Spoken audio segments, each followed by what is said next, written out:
Righty, welcome everyone. Nice to see a full house, so many interested in democracy. It's fantastic. We might do a lock-in actually, so you can't get out, so we've always got a full house. But I'd like now to welcome Michelle Coe from Connect Church, and if you can all be upstanding, and Michelle's going to lead us in prayer. Thank you.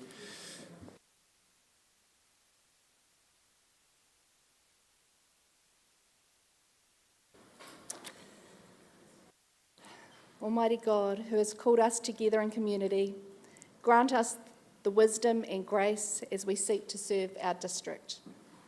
Take from us all selfishness, deliver us from narrow-mindedness, and grant that we may together seek the ways of truth and righteousness to the honour and glory of your holy name through Jesus Christ our Lord. Amen. Thanks, Michelle. Please stay standing, and Councillor Parker will lead us in the Waiata. E re re ra e aku wai Māori, e maringi atura ki a koutou e. E re re ake aku wai Māori, e maringi atua ki a koutou e.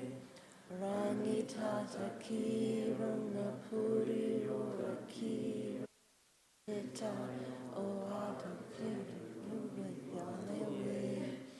E re a e aku ai mi e. It's beautiful. Please be seated.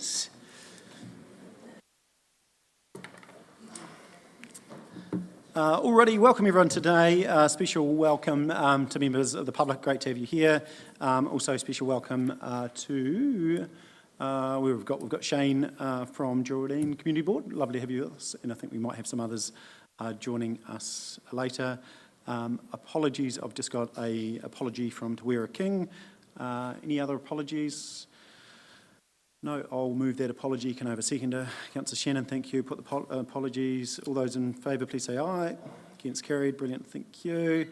Okay, so we've got a busy day, and we are going to get straight into public forum, and then I'm just going to rearrange after that the agenda item, because I do know that there's some that have got special interests that need to leave just in the council social housing space. So we're going to bring 9.15 towards the start of the agenda.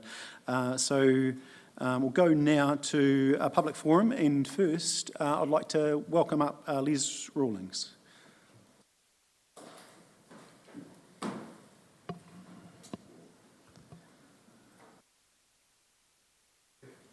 Yeah, any of those, Les? Yeah, and just put, Kevin's going to help. Yeah, perfect. Yeah, you go for it. We're listening, and I'm sure there may be some questions, but the floor is yours, Les. Welcome. Well, what I've got to say will be short and sharp. Opposition to the majority of them are here. Right, I'm here today to voice my opposition to the Theatre Royal rebuild while I'm still alive. Last week, the International Monetary Fund advised the government not to borrow any more money. I presume this is directed at councils also, as you use the government to access more loans and at a low interest rate. Last year, Nigel, you told me you have access to money at less than 5%. I read in the paper your staff have advised you that it'd be more like 5%. If you take a 50-year loan, which I presume you're looking at this rate of interest, it could cost each ratepayer around about $500 a year. I dare you to put this referendum out and ask the people, put a referendum out and ask the people if they're prepared to vote for this. I doubt it very much. Last week, Michael Laws had an opinion piece on the platform. You all need to have a look at this on YouTube, 18th of March last week. Here are some of the words he used on councils: inefficient, incompetent, overstaffed, wasteful, overpaid, manipulative. As to what happened when you allowed B. Karen to spend $40 million on consultants, big as belief. I gather you're all asleep at the wheel. As the Thearoa itself, I know you are including a conference centre in your design.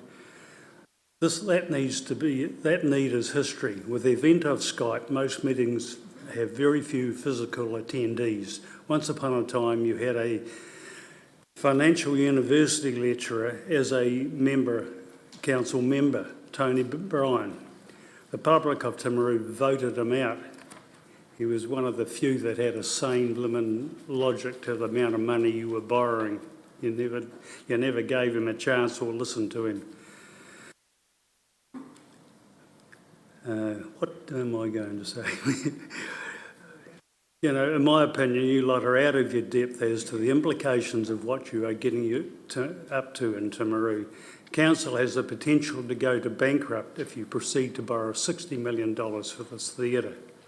I won't be around to see the day, but it could happen thanks to you lot. If you proceed with this white elephant, God knows what's going to happen to Timaru, because you could be put into bankrupt if you don't pay the bills, and that's going to end up on every ratepayer's account in the end. I think old Ron Bishop will be looking down from up above to what you lot are up to today. So what I'm getting at is mainly aimed at you councillors. You're mad. Any questions for Les? Quite happy to answer them. Look, what I'd say in reply, Les, from the 12th, is it, of April, is it correct, through to 12th of May, we're going out consulting on our long-term plan. So the plan in regard to debt and revenue, etc., is all lined out. And then, so as I've said before, happy to speak directly to anyone in the community, and also we'll have a special meeting for anyone involved in the Ratepayers Association, so we can talk through that plan in detail. And you'll all have the opportunity. I'm sure you'll get this one last opportunity to give us some further feedback with submissions later this year. I'm booked in for it. Perfect. Thanks, Thank you. Les. Appreciate that.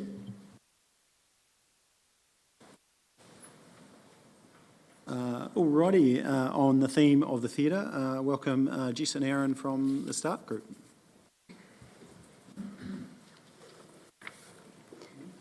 Just making sure everyone can hear. Cool. Tēnā koutou ngā mihi for this opportunity to whai kōrero. My name's Jess Young, this is Aaron Seeger. We're here today as representatives from START, Save Timaru's Arts and Rebuild Our Theatre. START is a group of about 250 locals, some of whom are in the room with us today, who are tired of the Theatre Royal and Heritage Hub being continually dragged out and just want the Timaru District Council to start the project. We began this group as we, and others we spoke to, were concerned about the level of misinformation and disinformation out there by those opposing the project, while there seemed to be a distinct lack of loud voices in support. In particular, voices with faces and real names attached to them, who would not be afraid to speak publicly, rather than hide behind anonymity and ad hominem arguments. In preparation for our submission today, START sent out a list of questions to the Council, which was responded to under the Local Government Official Information and Meetings Act 1987.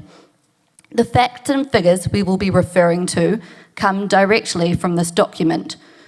We will also be referring to the recent Ministry of Culture and Heritage report, named Everybody Loves Arts, Culture and Heritage, and the Timaru District Council's Long-Term Plan 2021 to 31.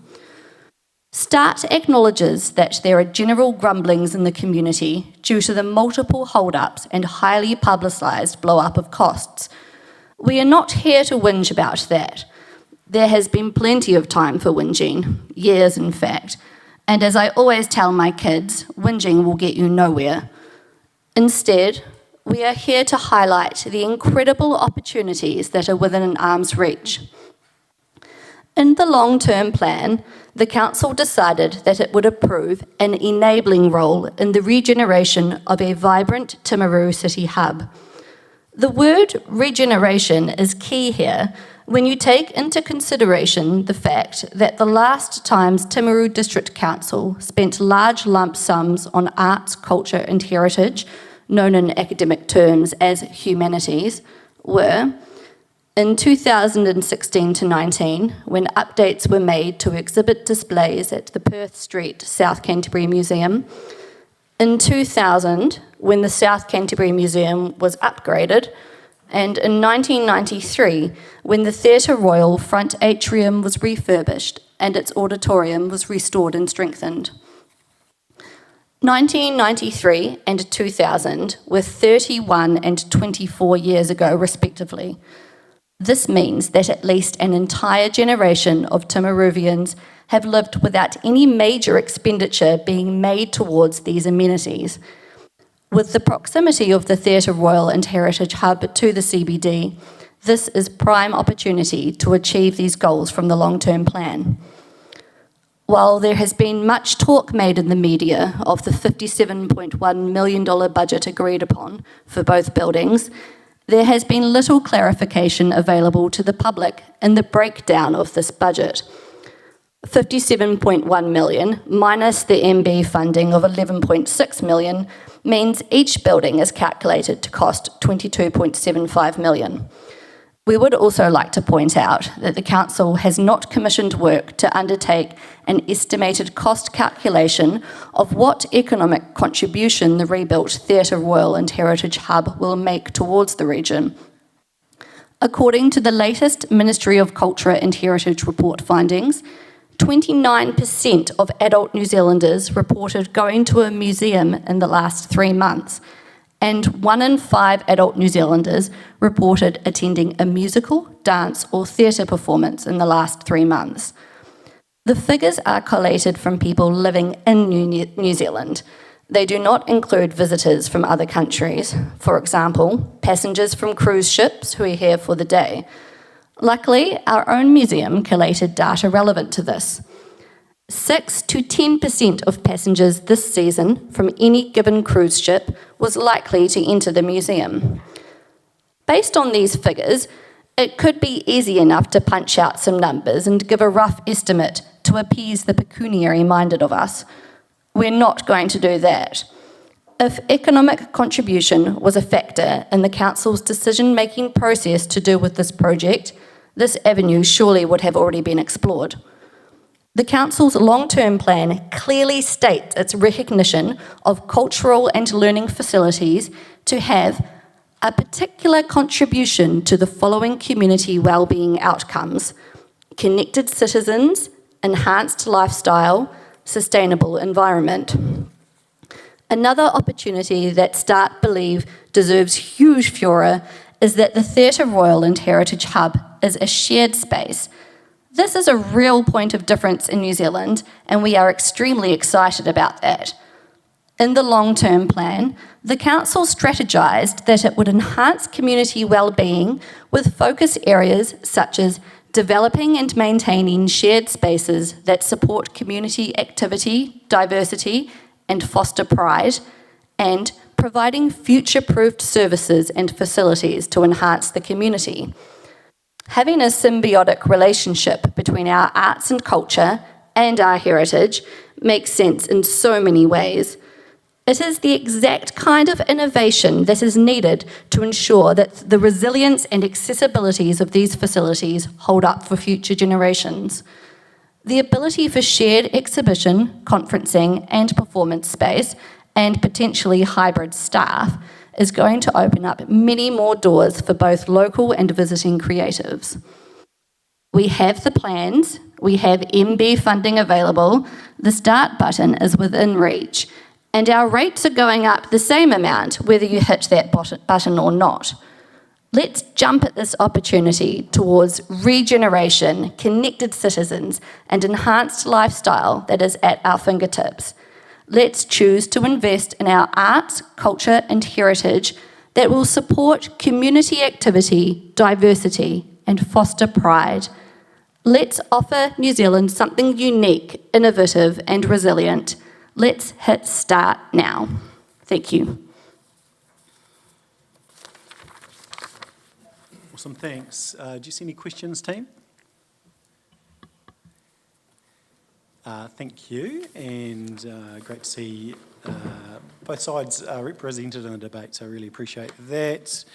Another side now will be represented, so I'd like to welcome John Simpson from the South Canterbury Museum Development Trust. Welcome, John.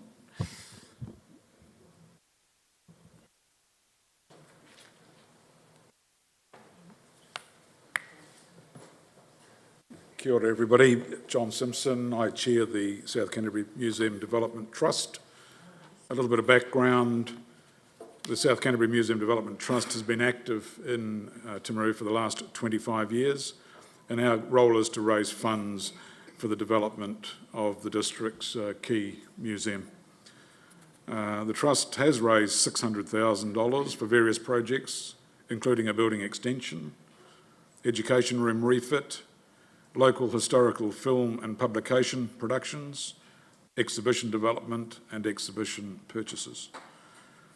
Subsequently, the Trust has now raised a further $600,000 towards the development of world-class exhibitions in the planned new facility, and will continue doing so to reach an estimated $3 million target figure, with $2 million of that now available.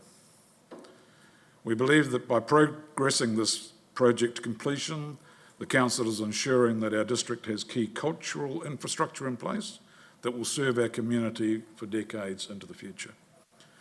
Timaru was well provided for with sporting facilities, and I believe, and so too does our board, we need the cultural facilities to match. To quote a 1926 local promotional document, this will help make our region an ideal place to holiday, to work, and to live. The current museum's post-COVID visitor numbers increase shows how this new development will benefit our district by increasing community use and benefit of a modern, accessible museum with touring exhibitions and heritage-related events that Timaru residents are currently missing out on. Creating an improved educational asset for schools to explore local heritage and curriculum, and providing an important component to Timaru's tourism sector. While museums and theatres are not self-funding, this new combined facility will be able to generate a high level of revenue through a wide range of activities. The South Canterbury Museum Development Trust is proud of its support for the current museum, and we will continue to support the new facility for the benefit of our community. On a personal note,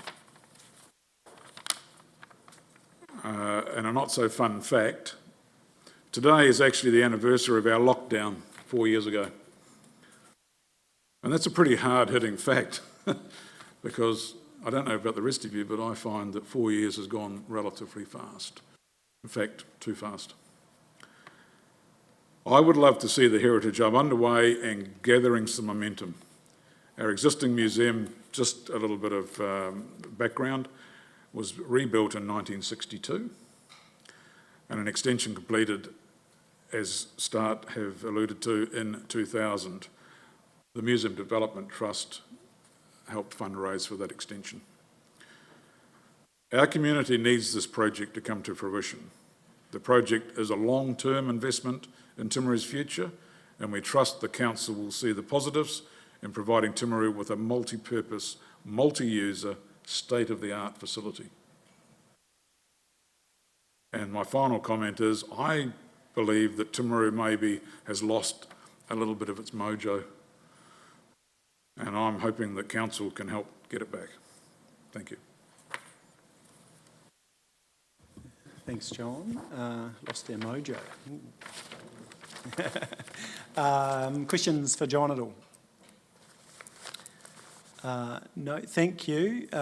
Great to have all sides of the stories represented. I'm conscious also that we've got the Royal and Heritage Facility closeout detailed design item, so because there's a lot of interest in the public realm, we'll bring that forward as well. So if there's anyone that does want to leave early after that, you may do.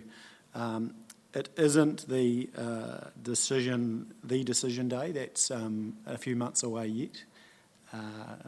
But we don't have all the final numbers, so we can't tell you until we know, because we don't know.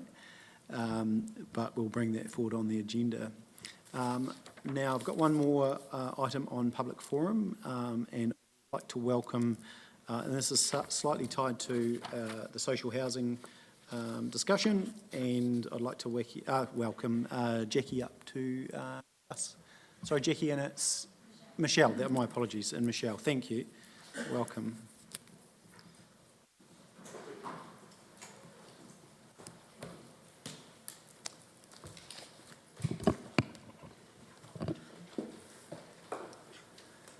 And again, the floor is yours, ladies. Te rangi, te whenua, te whare, te iwi, tēnā koutou. My name is Jackie Giles, and I've been driven to speak today as a recent former council housing resident and concerned community member after watching the last council meeting on YouTube where you discussed rates and charges in relation to the long-term plan. Ko Michelle Marshawaho.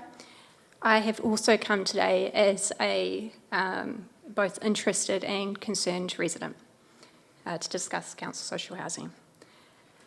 Firstly, I don't envy your position at the moment as both councillors and council officers.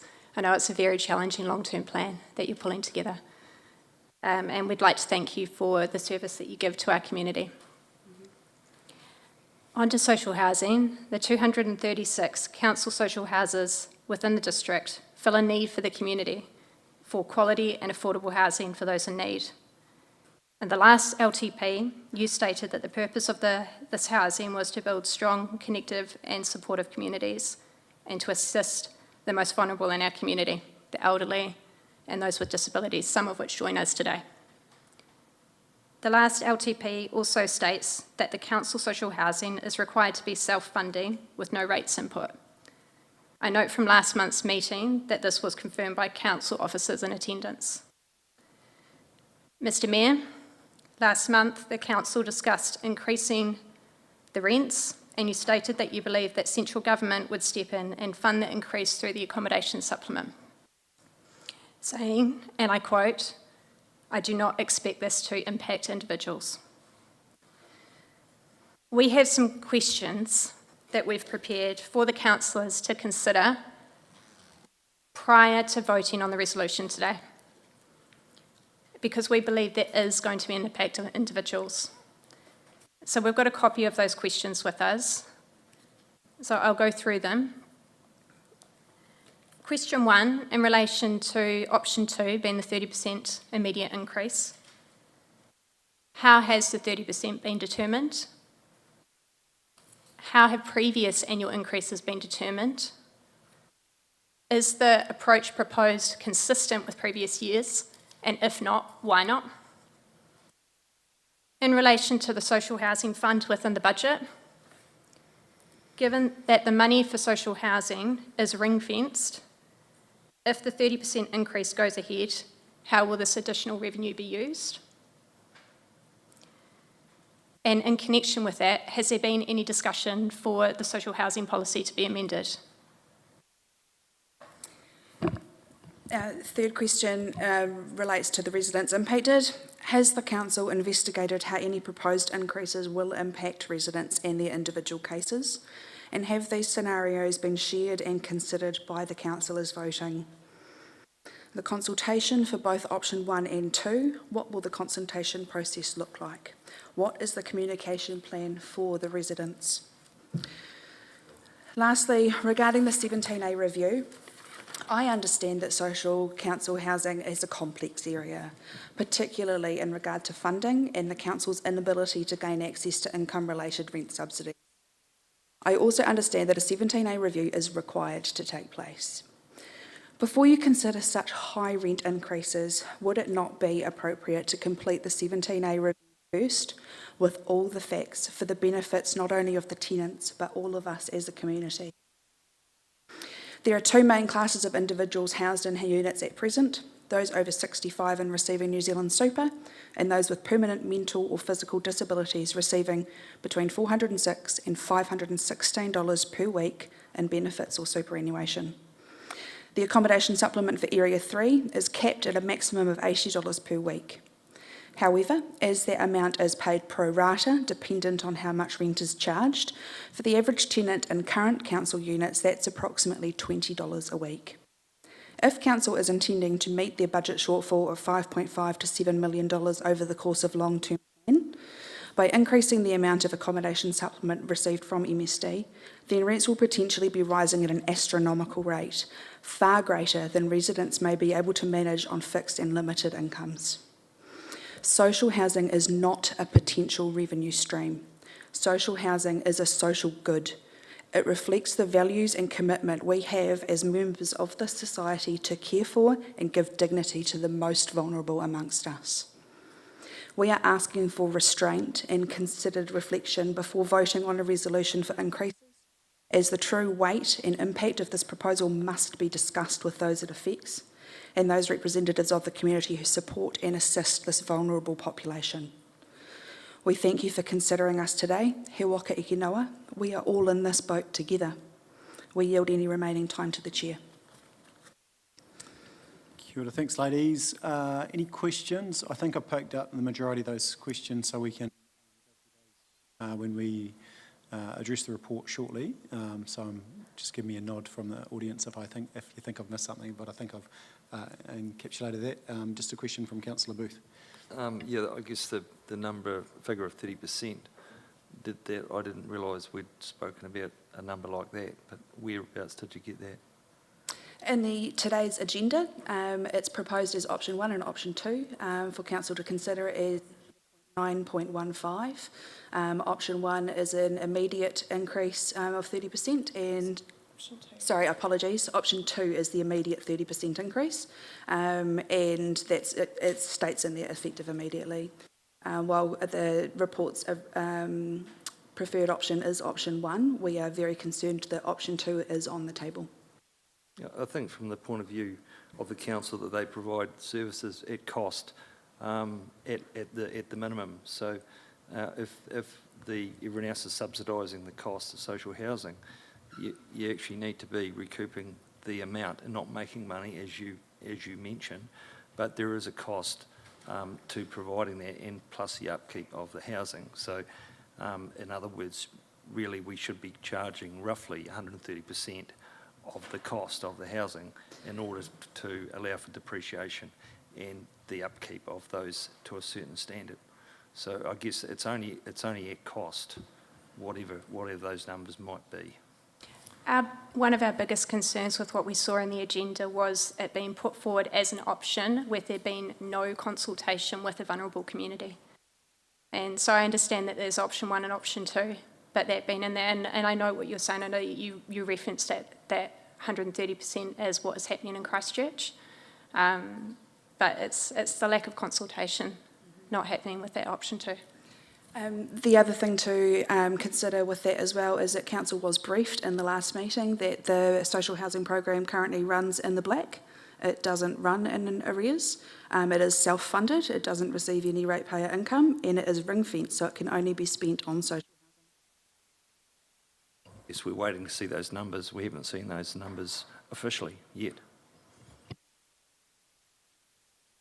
No, look, that's cool. And the 30% was largely picked up. I've had a conversation with Brian, who's running our social housing, and we believe that's basically at least below market rent.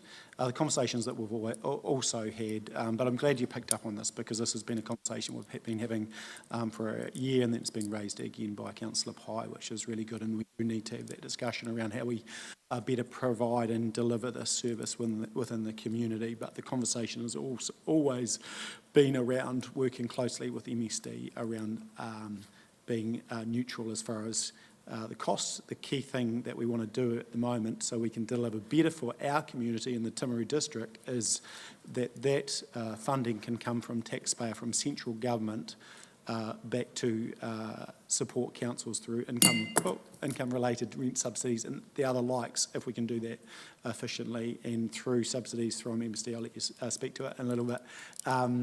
But it's always aimed at being cost neutral or very small incremental costs, as we traditionally would do. So we're very, very, very conscious about those people that are vulnerable sitting in within this housing stock, but we think we can do it better because at the moment we're probably roughly about $500,000 under what we should be generating in that.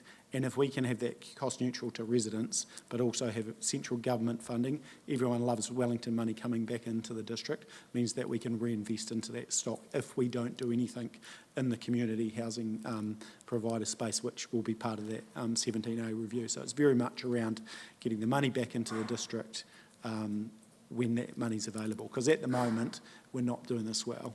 We can do it a lot better, and it means that we can provide better for the residents and community. So that's basically but I will talk to your questions and pick up on those when we discuss the item. Thank you very much. No worries. Pleasure. Thank you. Thank you. Great to have a full public forum. We really appreciate that. So also, councillors will be aware, and I was out with staff and Councillor Oliver in the weekend out to Rangitata weekend before, and we received a petition that is in your notes as an appendix, and it is Save the Rangitata Southside Motor Camp. And there's over 100 odd signatures in there, and officers and myself and Councillor Oliver went and met with some of those. It's a work in progress. There's nothing on the agenda as far as actually closing the motor camp, but there is costs associated with the sewage treatment out there that needs to be dealt with. But a very passionate community out there is pretty keen to see that motor camp stay, and so I will just move that we receive that petition. Can I have a seconder for that? Councillor Pye, thank you. Any discussion on that? Any questions? That'll come out in future meetings. I will move that. All those in favour, please say aye. Against, carried. Thank you. So go now to urgent business. Anything you're aware of? No. So we've picked up those things, and thank you for people that have sent through in regard to the actions register. So they've been picked up with those. Any new requests? Any minor nature items? No. Conflicts of interest. Any conflicts of interest? Yes, Councillor Scott with the... I wanted to note my conflict in the bringing forward the future development areas. I will step out of the room for that, and also just around the Venture Timaru directorships. Thank you. Yeah, same with me, 9.14. Yeah, perfect. Thank you. Anyone else? The 9.16 on the theatre, it is effectively receive a note and process, but as I said, which would be consistent with my not voting on the original. I'll tell you, when I was a councillor, can hardly remember back that far, in about 2018 or something like that. So it's consistent. So I'll just pass over to Councillor Shannon to chair that meeting. So now we go to confirmation of minutes, meeting on the 13th of February. Can I have a mover for that, please? Councillor Jackson, thank you. Seconder, Councillor Burt. Put the motion. All those in favour, please say aye. Against, carried. We've got 8.1, which is schedules of functions attended by the Mayor, Deputy Mayor and councillors. Thank you, all those that have attended things on my behalf. It's been a busy wee period. I'll move that from the chair. Can I have a seconder? Councillor Jackson again, quick today. Well done. Put the motion. All those in favour, please say aye. Schedule of functions attended by the Chief Executive. Councillor Oliver, thank you. Councillor Parker, put the motion. All those in favour, please say aye. Just normal order of business, a fixing of the common seal, which is pretty much every agenda. I'll move that from the chair. Councillor Burt, thank you. Put the motion. All those in favour, please say aye. Thank you. We go now to 9.2, which is actions register update, and I'll just talk briefly through those, and that is on page 32. For those that aren't aware, because there's lots of members of the public, so it's a good opportunity to educate you.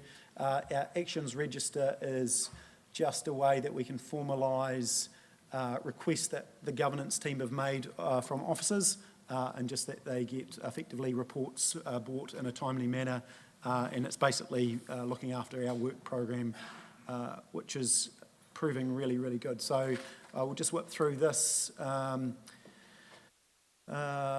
Where are we? First one, budget reallocation trial, that's ongoing. Just stop me if anyone wants to speak to it. Yeah, Councillor Piddington.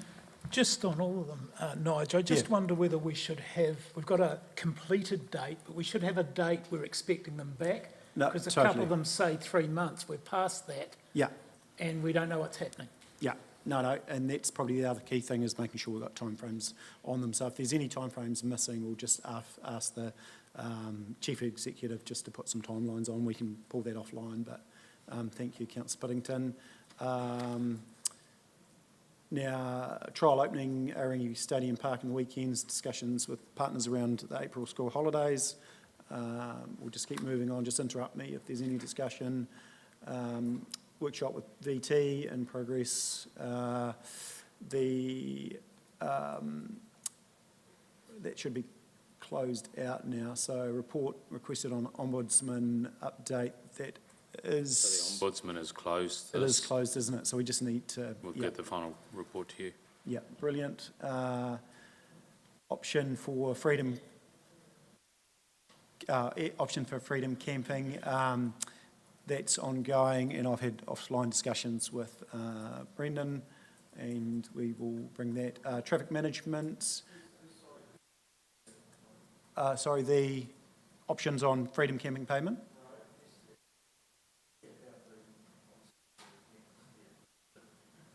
I'll push a button.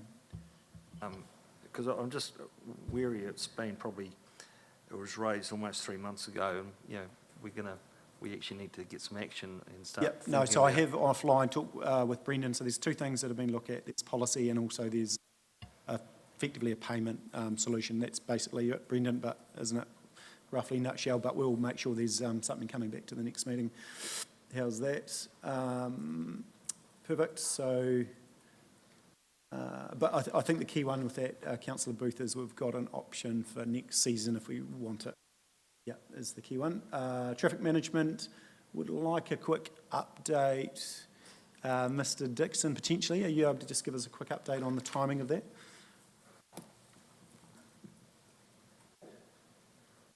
So this, just for members of the public, council spends roughly 20 million on roading. As you're aware, road cones, you see them from time to time. We are just keen to get in, with effectively investigating our costs into traffic management. But Mr. Dixon, I'll throw the floor to you.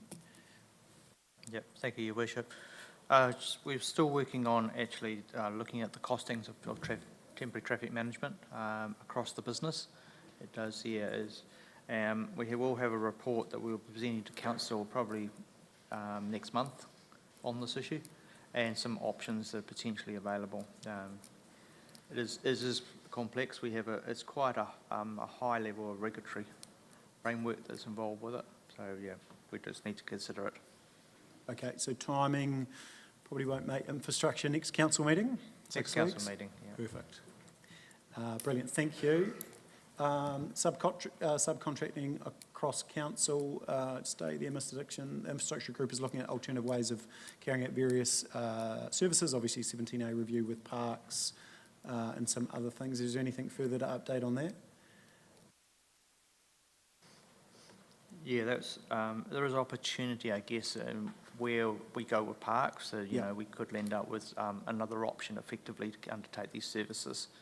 So, but we are certainly discussing this across council. You know, particularly around rubbish collection. We have 3 different contractors collecting rubbish at the moment for parks, for waste, and for roading. So there is definitely some efficiency opportunities there. Yeah, brilliant. Okay, thank you. Next one is around procurement on invoices. I think we just need to put a date to this too. We need to have this done by April, so it's a case of just pulling the data. So okay, we'll get that. yeah, it is a data retrieval. Perfect, thank you. So next meeting, thank you. Yes, so process on agenda prep, there should have been some changes in there with chairs, et cetera, just being more over the agendas. Is that happening? Can I just confirm that specific officers are working with chairs? Yeah, enough nods. Perfect, thank you. Activity reports, there's just a few that we do need. And the reason why I wanted these activity reports to come to in a forward manner to council, so forward meaning that we see the next 3 months' work, is an example that sits out in the communities is the bin audit, that we're taking bins out of the likes of Te Muka, Geraldine, those sorts of places, but we aren't aware of it before it's happening. So there's been some reasoning, and yeah, the drop-ins that I did yesterday talked about rubbish bins a lot. So it would be good that some of those forward work programs do come to us so that we are aware why, and we can have better conversations with the community. Underutilised assets, I know that's a long burn, Mr. Chief Executive, but I'll just maybe allow you to put some times around that offline So if you like.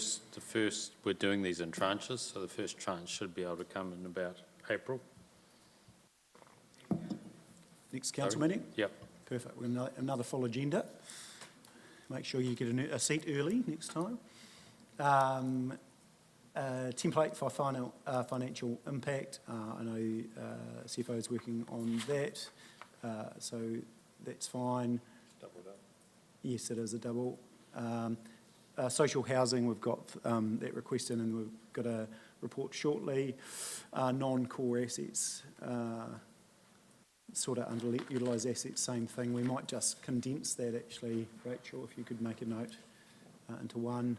So I'll go now to, yes, so Councillor Oliver has raised for this meeting around some of the Geraldine burst water mains. Councillor Oliver, would you like to briefly speak to that? And I know that infrastructure is going to provide a update to the meeting on the 16th of April, but do you want to speak to that briefly? Yeah, we've just had some ongoing issues in a couple of streets in Geraldine where water mains burst way more than once a year, obviously. We thought it would probably get replaced because we were talking about replacing the water main, which would have helped that problem, but now we're sort of not going to be doing that work now, or it's being deferred. That we just would like to see that looked at a bit closer and see how that water main is holding up. So yeah, something just looked at, and Yeah. maybe some work carried out would be good. Yeah, brilliant. So we've got that update. It's a bit of a theme of our, going to be the theme of our long-term plan. Sweat until you can't sweat no more. Well, we can't sweat anymore, so we need to invest more. And then we've got workshop and water standards coming as well. So any further comments on that one? No, I'll move that. Councillor Booth, happy to second that? Perfect, thank you. Put the motion. All those in favour, please say aye. Against, carried. Now, as I said, I'd move the agenda around, so I'm going to bring the council social housing 9.15 forward. So welcome Nicole, and that's on page 242.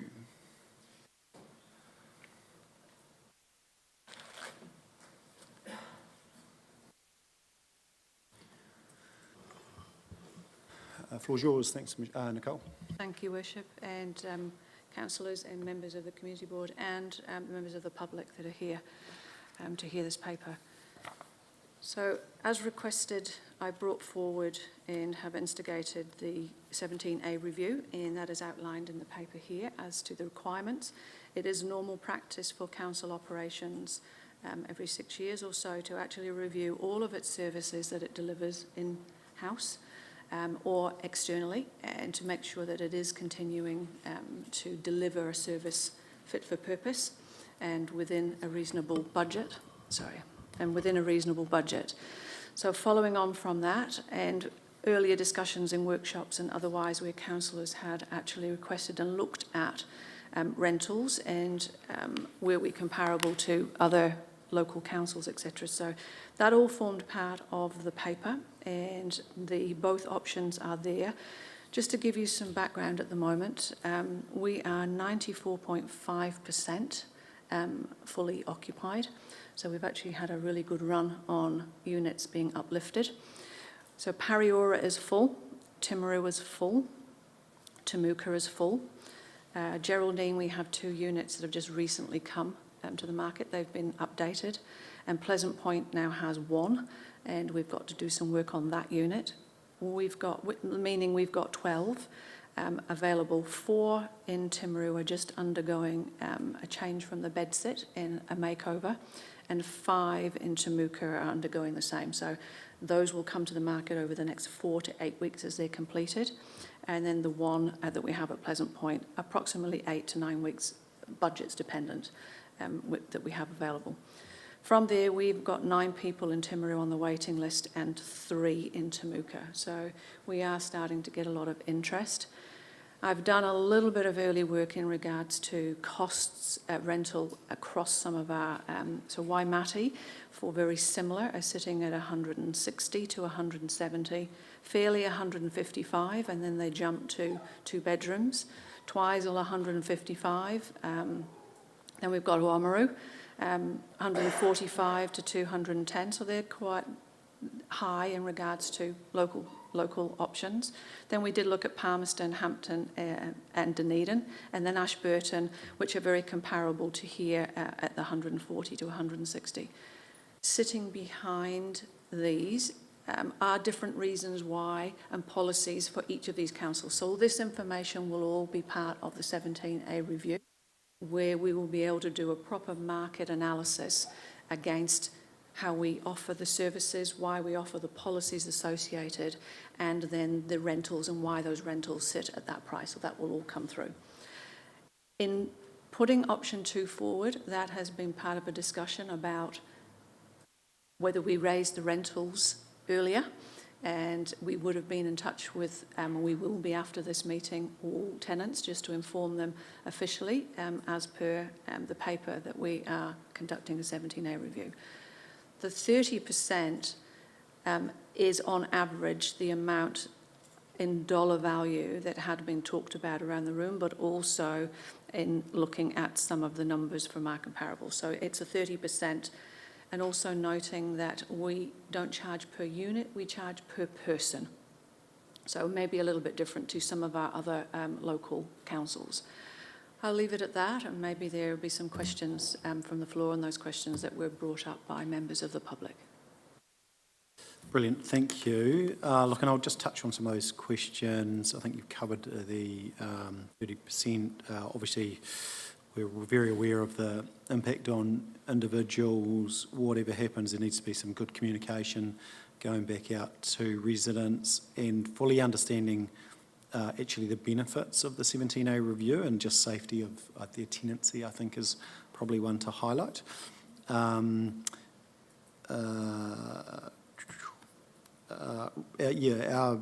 money is ring-fenced for social housing, so it's not to pay back any other activity, so it is within the activity. Part of the 17A review will be reviewing policy associated with that. Residents, sorry, I should have written better.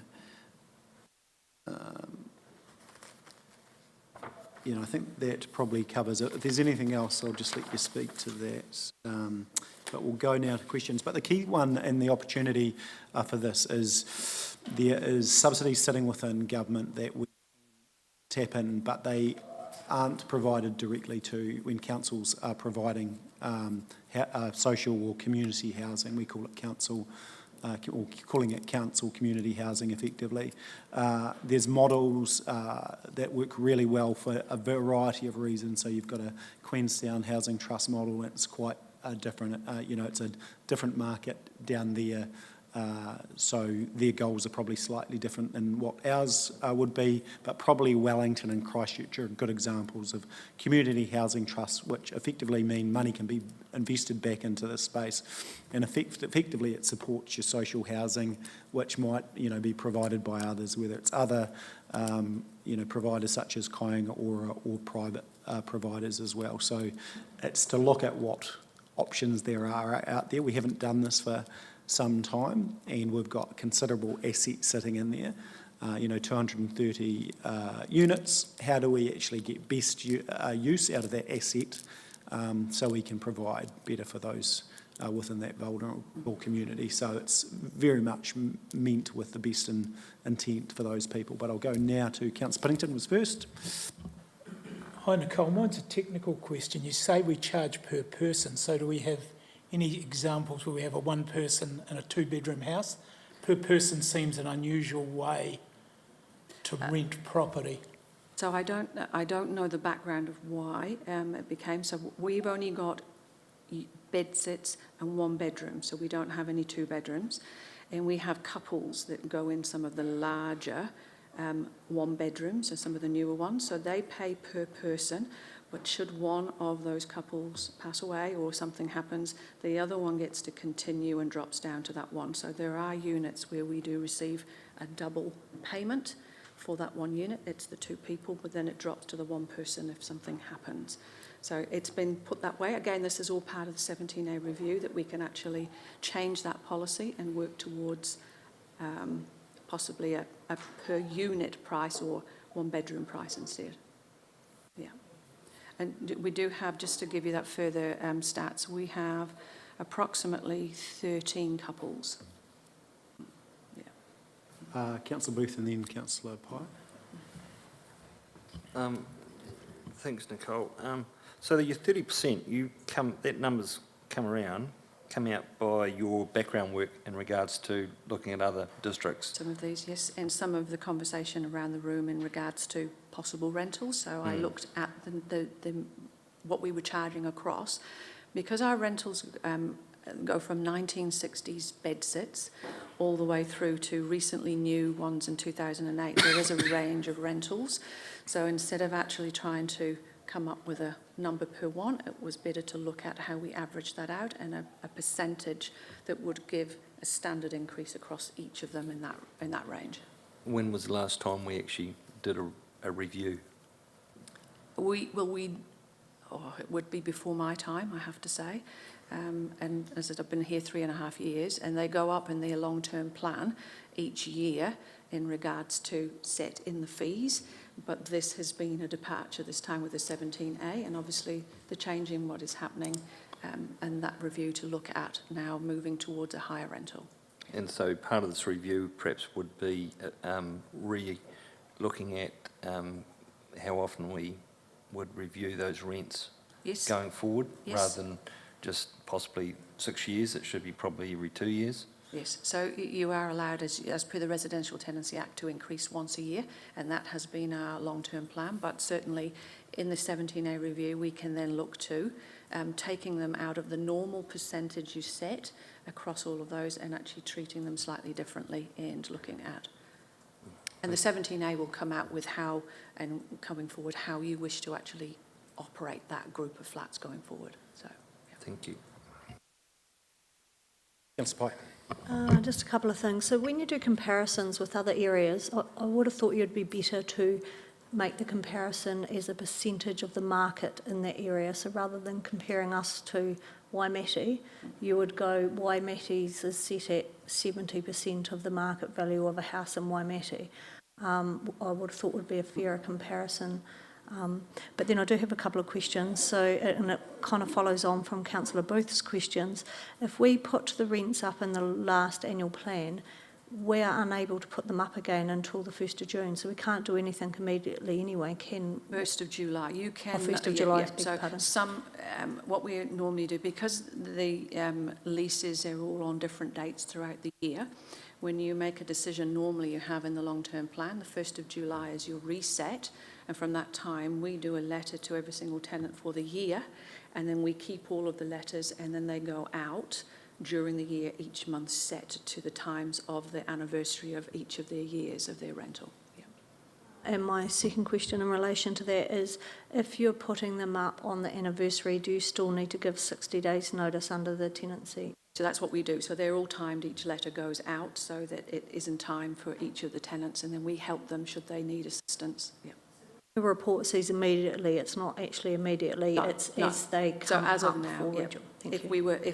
If any new rentals going forward would be the new rentals, if you made that choice, and then going forward, we would actually then at the anniversary of each one as it comes up, it would be that appropriate increase. And did you, it's not in the report, but did you work out what the dollar value of this would mean for council and what money we could have to reinvest into that housing? I haven't at this stage because depending on a percentage, this will all form part of the 17A, but because we've actually leased out quite a number of properties over the last 6 months, we've had an increase in the rental coming through.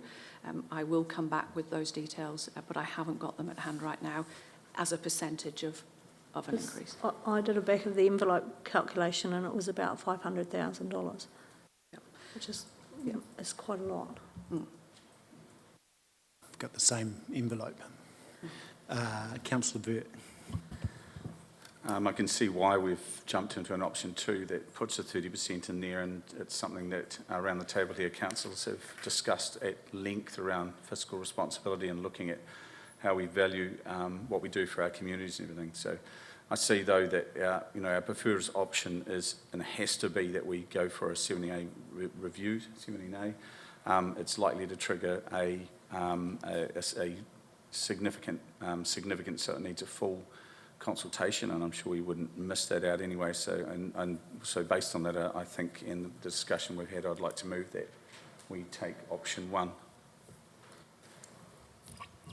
Yeah, Councillor Scott. Yeah, I support that. I do not support option 2 at this time. I think the point of the 17A review for me is how the best way we deliver the service for the benefit of the tenants.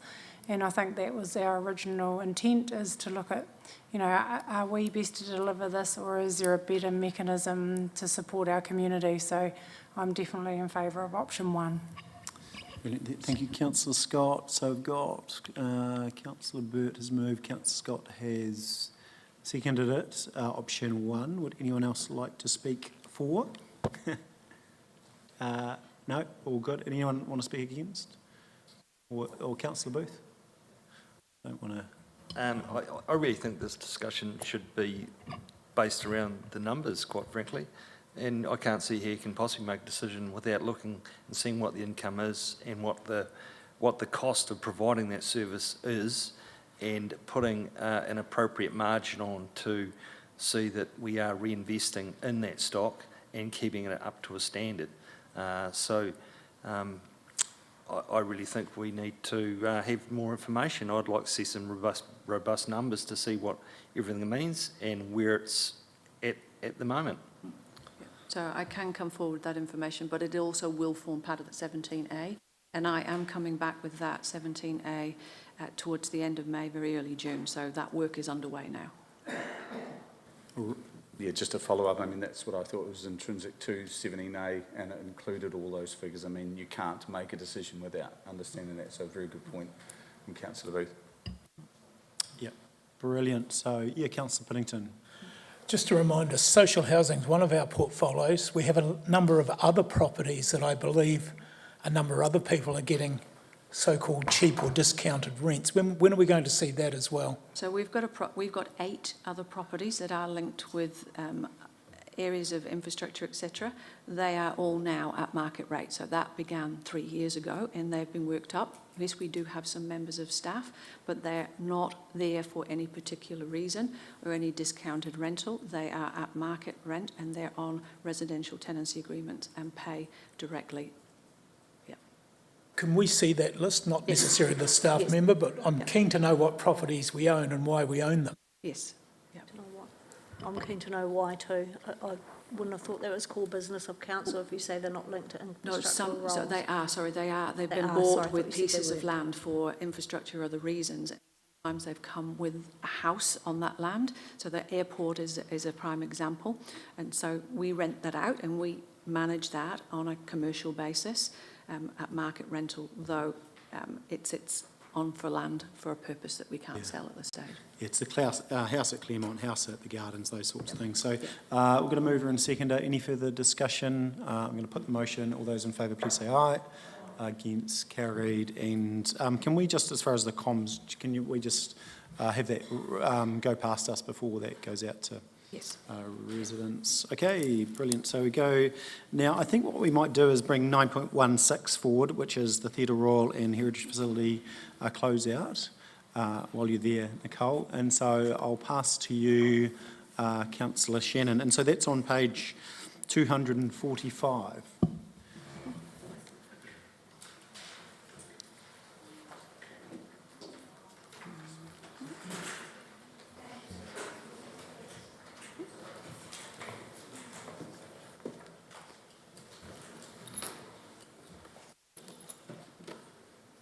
Thank you, Mayor Nigel. And everybody's found it, page 245, the recommendation being that the council approves option 1, the preferred option. Notes confirmation of receipt and of detailed design from South Base. Notes confirmation of receipt of a cost estimate for detailed design by South Base Construction, and approves South Base Construction to proceed with the tender procurement process to achieve a fixed lump sum offer for construction. I'll hand it over to you, Nicole. Thank you very much. Thank you very much, Deputy Mayor and councillors, members of the public and the Community Board. So before you, and as you know from previous papers, we've been on this journey with South Base to, through developed design. Once released into detailed design, which is part of their contractual arrangement, they have produced what we call the fleshed out drafting information underneath the developed design. So the developed design is the design, and they've produced now the documentation that is required to go out for tender and procurement. So that's what detailed design is. The project team have received the detailed design, so the documentation, and they're starting a review. But that is ready, and we've also received a cost estimate from South Base in line with that detailed design. Unfortunately not able to bring those numbers to the table. What I can say is they're favourable and with the budget that we had requested. That enables Council to undertake commercial negotiations. It allows South Base to now go out on tender and procurement and bring us back the best possible price from the market. Yeah. And I think I'll leave it at that unless Beth or Andrea would like to add anything. I'll open it to the floor and... Thank you, Nicole. Any questions? Look straight over to Stu, of course. Thanks, Scotty. Just making sure I'm awake. I've got 3 or 4, so I'll get them all out of the way. In point 10, it talks about off-ramps. Can you tell me what an off-ramp is? So and actually not usually my language, but it is something that I discussed with our CEO, and it notes that in the agreed scope and the developed design, so point 10, I'm just looking if I've got the same 10. No. 10. Could you repeat the question for me? Oh, sorry, the paper talks about off-ramps. Yes. So that's actually part of the contractual arrangement. I would not normally use that word, but you have ability during the contract where you can get out of the contract. So they're called an off-ramp in certain construction language. Okay, yeah. cool. Apologies. Point 17, it might be just my wording, but it says some there, it's recommended the council continues the contract process to lump sum, no problem, and then make the decision to accept the offer. The decision may be not to accept the offer. I just want both options. Yes, yes, and that will come, yes, sorry. Okay, so you're not going to come back and say you agreed? No. I've been caught before. Nearly. Point 32, look, I'm concerned the language we use when we put stuff out. For debt repayment, an operational surplus has been used to fund. There'll be no operational surplus with the theatre. So I can begin to answer, but I can also have Andrea. So so with the theatre, we'll be striking rates at a certain rate. Now, that is to cover the operational costs, plus the operational costs are also covered by revenue that we generate. Now, if we generate additional revenue over and above what we budgeted, that should go against the debt. So that's what that means. So effectively, we do our annual plan. Here's the revenue we expect, percentage of rates, percentage of income, here's our costs. If that income is high and that particular unit runs at a surplus, there's no reason why that shouldn't be repaid off debt. And what if it doesn't? Yeah, and what if it doesn't? If it doesn't, then it's a draw against the whole council as a whole. Okay, my final question is around the scope that they're costing. Is that everything we desired? Because at times we've taken stuff out along the journey. Yes. So are we getting the cost of everything we desired and then take things out? Or are we taking things out and the cost is going to be less than we desired? So hard to say what is the desire because we started with a very long list of things, but for council we did come forward, and again I can't go into a lot of detail, but there was items that we called in a green column which would have absolutely no effect on the outcome of the building, and neither would it have had an effect on the desired. They were almost over-designed, but everything else that we brought to you on what was an amber list and what was a red list has actually been incorporated into the detailed design, and that has also been brought forward in the cost estimate. And we're very pleased to see what the cost estimate is, so we've managed to get everything in. So that would mean a sealed car park, a new roof, because we had a report saying the roof wasn't good and there was some debate around that, and we were going to leave an old roof on it. Yes. So it's a new roof now? Everything in. Okay, thank you. Thanks, Chair. More questions? I can see Councillor Pye's got... Can I just, I'll clarify in plain English. We've gone to South Base with our full scope. They are putting the full scope to market as requested. That will drive the confirmed cost. We do have a list of items that we could pull out if we had to, of which the reference crews knows what those items are. At this stage, they won't be pulled out. But if the cost comes over budget, then we have to make a decision whether we pull them out or not. Is that plain English? Yeah. That's perfect. That's what I wanted to know, because halfway through that, they were bounced in and out, and I just wanted clarity around that. Perfect. Thank you. So what we are doing today is obviously confirming and acknowledging receipt of the detailed design and the detailed cost estimate. And you have confirmed that it reflects the agreed scope. But I am a little bit nervous that we haven't actually cited anything. Yes, you're acknowledging that it's all within budget, but my understanding is that our external consultant team will not have done their work until after the 19th of April in its entirety. So we're sitting here today, and yes, South Base have dropped their detailed design report, but our own external consultant team haven't even had a chance to review it against our scope, our budgets, our ambers, our greens, our reds, and so I just wondered if we are setting up our subcontractors locally for a bit of a hit, really. So my questions, I've got 3 questions. What impact does it have if we just wait for 3 weeks to actually get all of our external reports? So that's question 1. What are the costs going to be incurred by council between now and July? So that's my second question.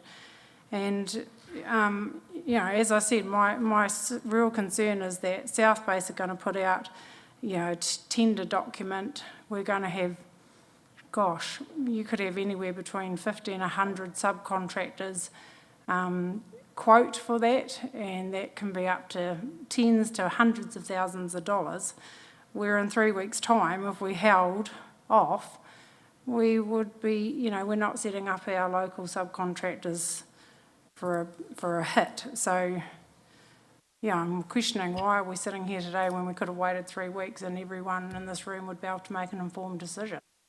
So I will be receiving, thank you Councillor Scott, and I'll go through the 3 questions. So we will be receiving the official documentation on the 4th of April from South Base and from the project team.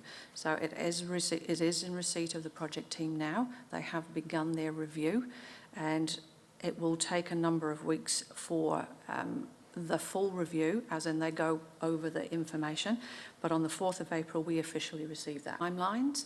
And what we don't want to do is well, we could, and if we did delay, and certainly we can if you wish to wait, we would then be coming to you in mid-July, towards the end of July, because that 3 weeks would go on before we would have a fixed lump sum for you. So we don't feel as a project team, and certainly that is the advice I've got, that waiting is going to make any difference. They've been with South Base over the last few weeks on before we've received the information to begin that due diligence work, and I will officially receive on the 4th.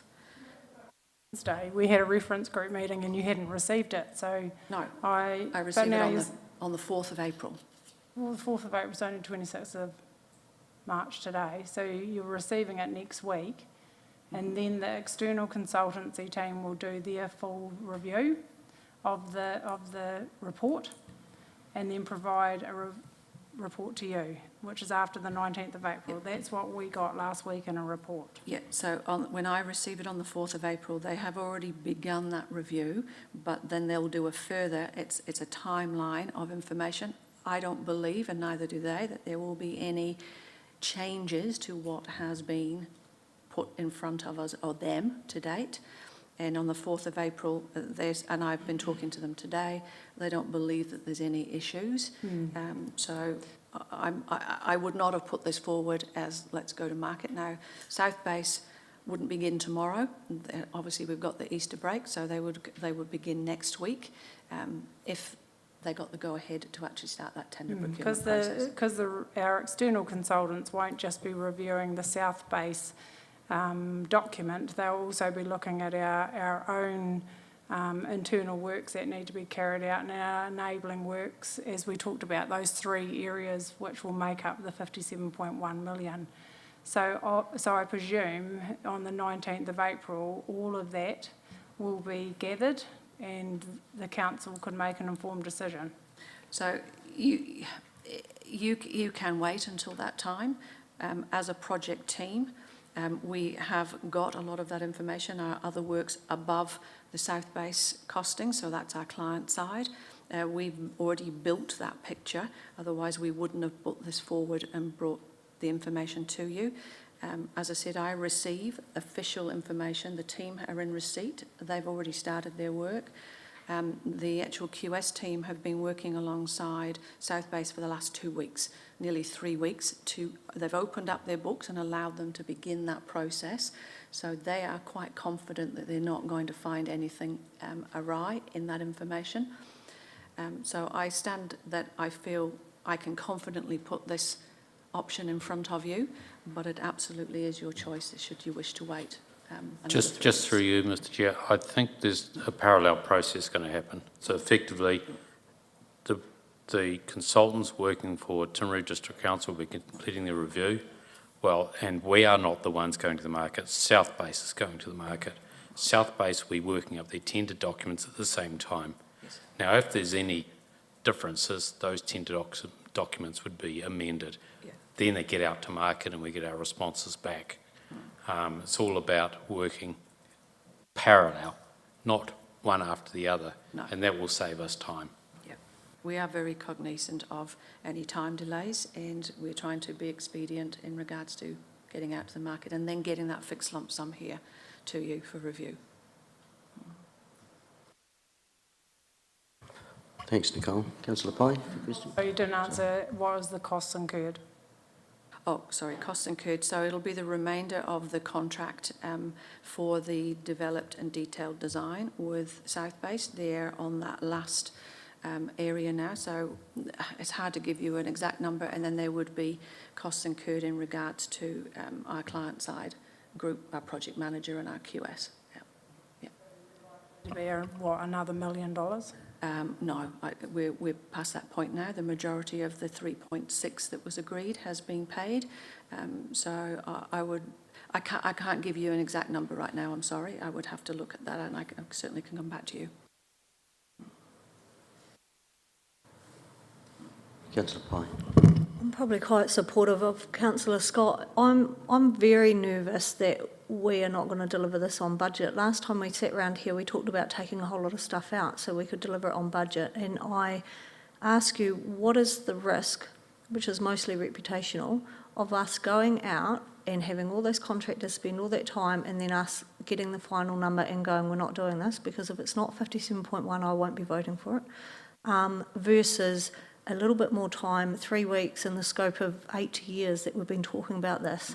I would have thought it would be more, to use Councillor Booth's favourite word, prudent, to wait. Absolutely. Look, and if you, we can wait for that 3 weeks for that information and bring it to the table. Obviously, bringing you the cost estimate and the info would have to be in public excluded, because those numbers are being used out in the market as part of the procurement, but I can certainly do that. Just through you, Mr Chair, waiting is not going to make any difference, because we have a detailed design, we have a cost estimate. That cost estimate potentially won't change, because the contractor's done a significant amount of work on that building and they understand it very well. The next stage is getting to the market to see what the market will bring, which is unknown to all of us. However, the QS, working for both ourselves and for South Base, have worked it up and they believe that it's doable. Now, if it does come in higher, then there are some decision points. The decision points are, do we actually start looking at some of the items we had on our value engineering? Do we actually exclude some of those? Or do we actually push harder on South Base to bring the cost down? So effectively, waiting is just delaying getting that fixed price. That fixed price is our number one decision point. And I believe that we should let those two parallel processes move along so as we can get to that point. There's going to be nothing gained by delaying, I don't believe. I'm just nervous that we haven't seen that. That's what, and you're asking us to make a decision, and we haven't seen that information. The last stuff we saw was back in November. Which it isn't really materially changed. What we have is numbers that are saying it's 57.1. The big number that may or may not change is a contingency. Now that contingency, there is contingency on both our side and on the contractor side, which we are working at to say it needs to come to our side. That contingency at the moment is sitting at... It's sitting at, I'd prefer not to give the exact number in public. Sitting at a fairly but I high think- percentage. Yeah. Now, if South Base is saying they've done the amount of work they've done, that contingency is probably higher than it needs to be. Yeah. But again, you need to let it sit there while we get through this next stage. So the contingency that our CE is actually talking about is an escalation contingency over the tender and procurement process. When they get to the end of the tender and procurement process with a number, then that contingency in part or whole comes back to us. So this is what we're actually working through now, and it's the fixed lump sum, as Nigel has mentioned, that we need on the table. Indicators are that this is all doable, but we need that fixed lump sum from the market. I still raise my concerns that you're sitting here today, you're saying you've cited it, I have not. And if we talk about November, it was not within budget. So there was a vote and it carried on. We've spent another $2 million. And if you're saying it's the same, that makes me extremely nervous that we're not within budget of 57.1 million. So I'll take the numbers are within 57.1. with the amber and red, Included. which will be over 57.1. No, That means you've the valued numbers- engineered almost $5 million out of the project. The numbers we've got are within 57.1. Again, it gets down to how much of that contingency do you need. Do those numbers include the sealed car park, the power, the works that need to go on around the building? Because that's what I'm still not clear about. So yes, we have. Sorry, without using budgets elsewhere in council. Yes. So the market has moved. South Base have done some early indicators, and we have made sure, so we put aside within our client side some items to cover power, etc. And we've made sure that we can cover everything in there. They've come forward with, and I asked them to bring the entire scope back in and give me a cost estimate for that entire scope. So I've had several conversations with them to do that, and it has been favourable and surprising, which is good, and everything on the scope list is in there, and we have accounted for the other items. I appreciate that you haven't seen the information. It would have come to a public excluded meeting. I was requested to come forward with a public meeting, but it is all in that cost estimate. The best thing I've ever learnt in governance is show me, don't tell me. Yes, yeah. The longer the conversation's gone on, the more concerned I've actually become, because I was in that group that there was clearly not enough budget for. We're now being told it's all in and into the number, so I'm just unsure how that is possible, because we had a reasonable cost overrun and we took things out to meet the budget. We're now being told they're all put in and we're at the number. So I'm a bit like Michelle, show me the number. I'd prefer to wait. So unless we go to the market with everything in, you will never know what the real number is. So we have to go to the market, get the total number. If that number is within, then we're fine. If the number is over, then you have a decision point on whether you pull back on some of those value engineering items or not. And that is, when we talk about off-ramps, that's an off-ramp. So we can bring you the numbers and public excluded. You'll look at those and you'll go, well, we'll debate them, and we'll be in exactly the same position we're sitting here today. Councillor Burt.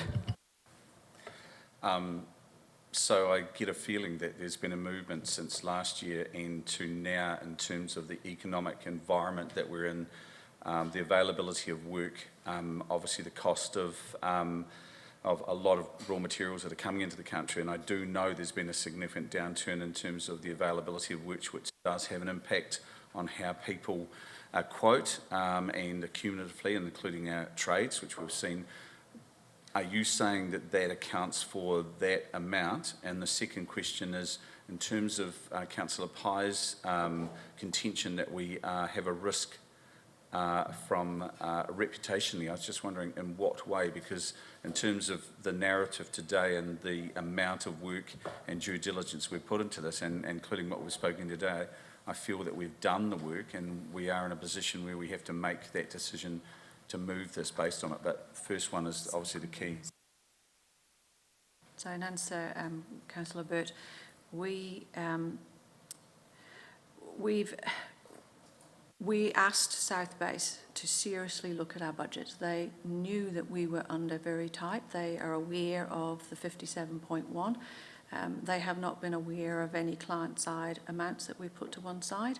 We gave them a working construction number.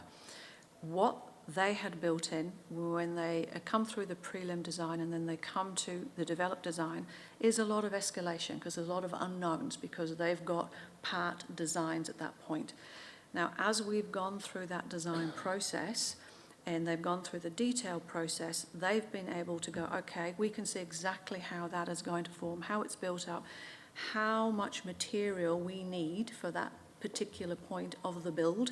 We can now do our numbers and come up with a specified amount. And we needed them to go through that process into detailed design. That is what happens between developed and detailed design. They have now done that, and I asked them, what does the number look like with everything in? Now, I knew that they needed to get rid of a lot of their escalation in their numbers. That's the whole process. They came forward, and I was very pleasantly surprised to see those numbers. They had then removed a lot of the escalation as they firmed up those numbers for us. So that has been the shift. Yes, there's a shift in the market. The market is softening, and I am actually, not just this project, but I am receiving phone calls from the market asking for work. So there definitely has been a change. That has enabled and is working in our favour at this point. So this is why actually going out to market, as our Chief Executive has noted, we will get a sharp number. It's the only way to get a number now. Unless we test the market and allow South Base to do it, if the number is not where you want it to be, then you have the off-ramp, you have that option to step out or pull items out should you choose to.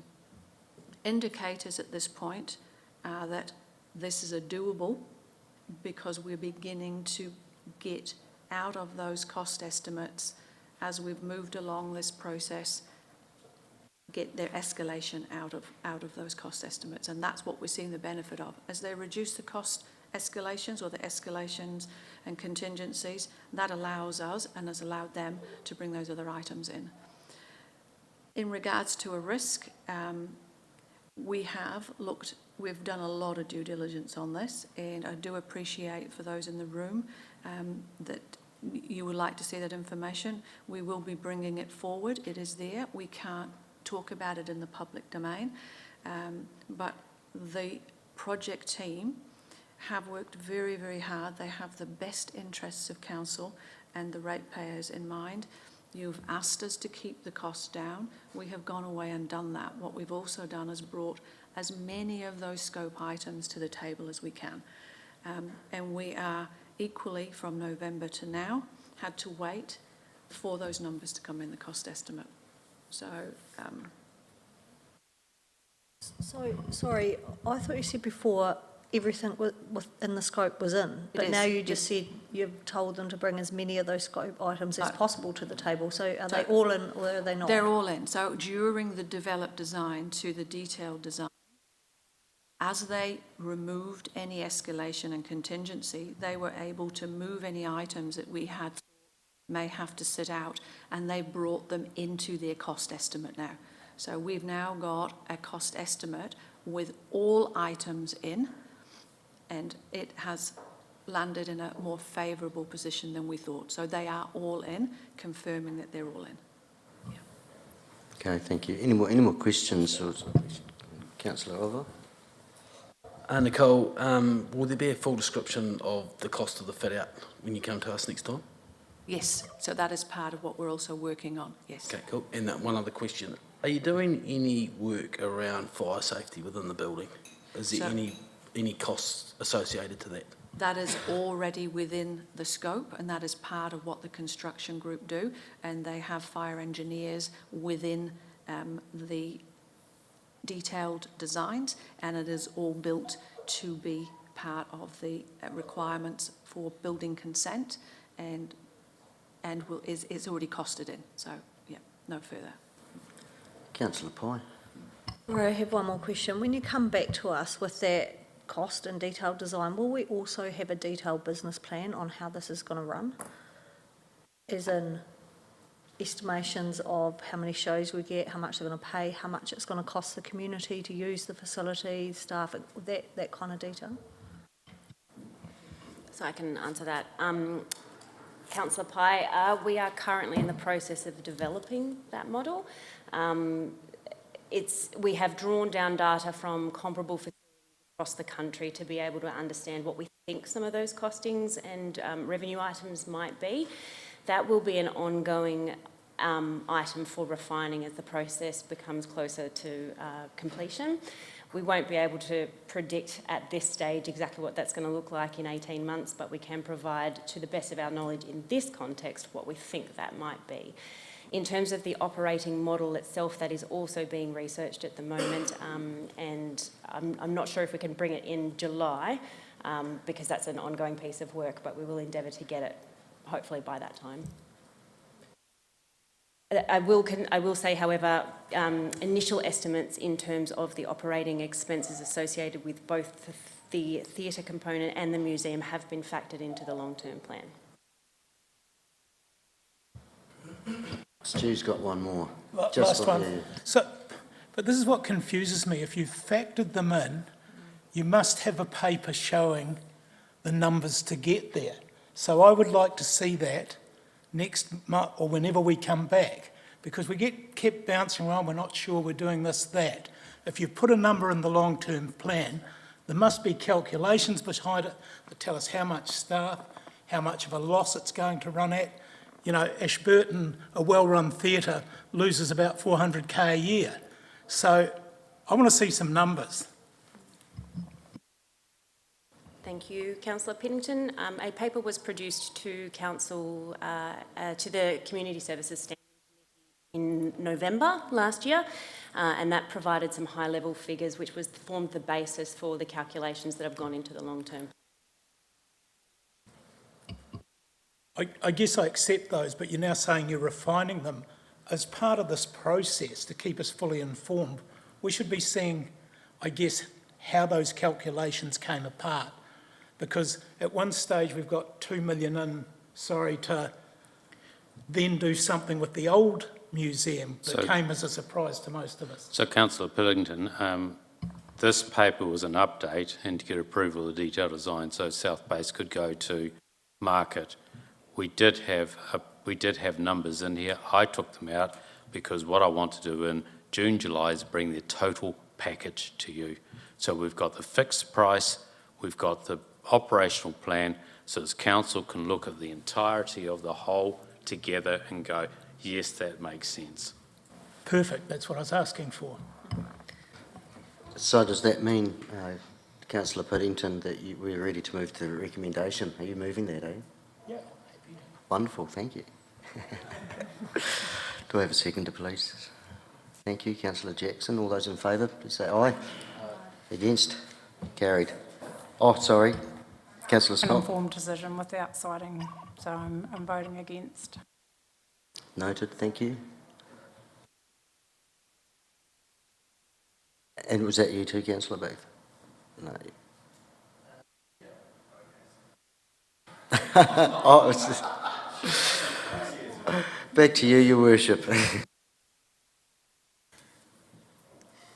Anyone else want to change their mind on votes from 3 months ago? Or... I'd just, Okay, like, thank you.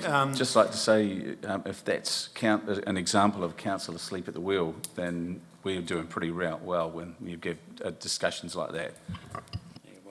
Yeah, that's a good point. Okay, moving on. Thank you, Deputy Mayor Shannon. Where are we? Okay, back to, now we've done what, 9.15, 9.16, so we'll go back to the original agenda. So we're now going to 9.3, which is presentation of Arari Timuka, effectively OTOP. So I think we've got Glenn. Welcome.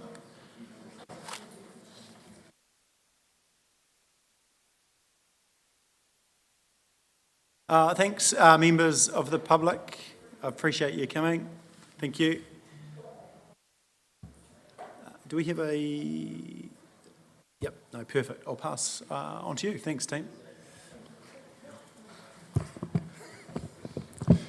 Right, thank you, councillors. Glad for the opportunity to present to you today. You will have had the update report already in the papers. I assume you will have read that. From there, I just wanted to give a quick update as to where we've got since that paper was written and their progress to date this year.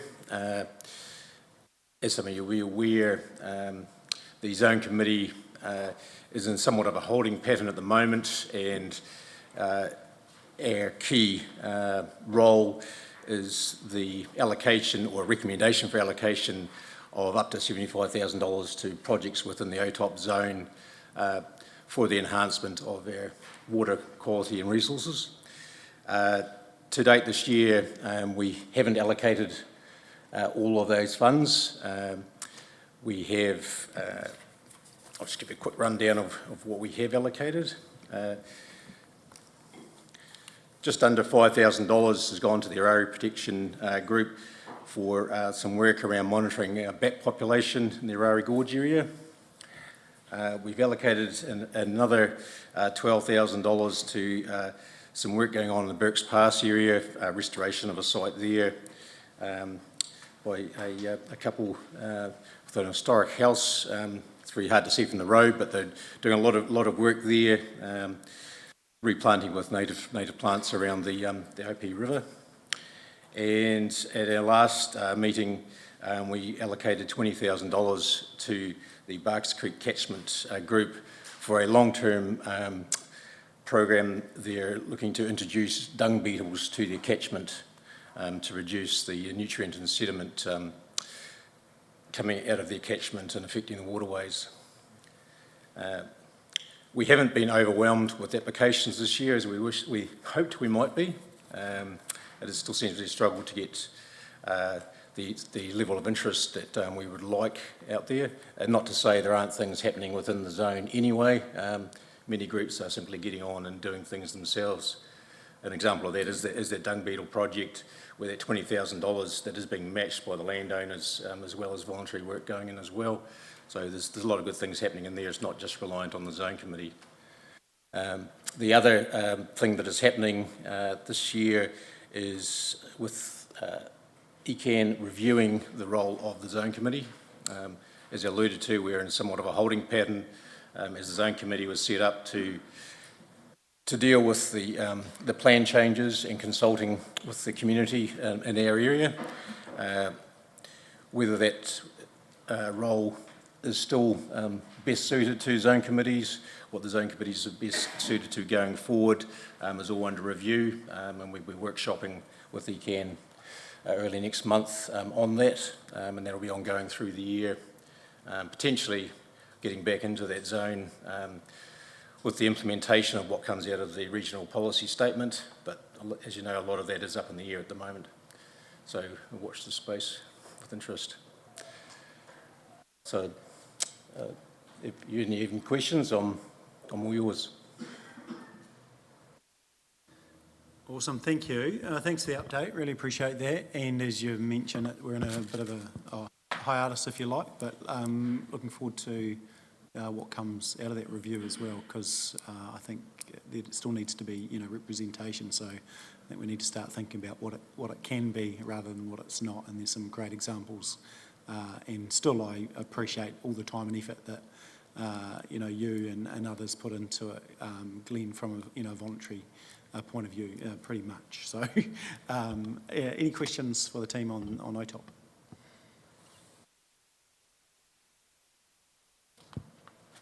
No, I did enjoy the riveting conversation around dung beetles at the last one. So it was a bit of an eye-opener in education, so some fascinating conversation. So appreciate that.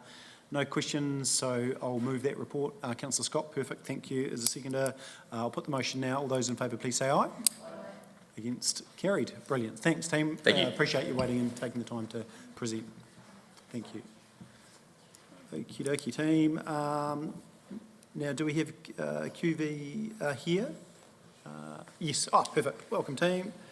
So I think I've got Brendan and Chris, is it? Yep, perfect. Welcome, and got a presentation we're about to put up. Awesome.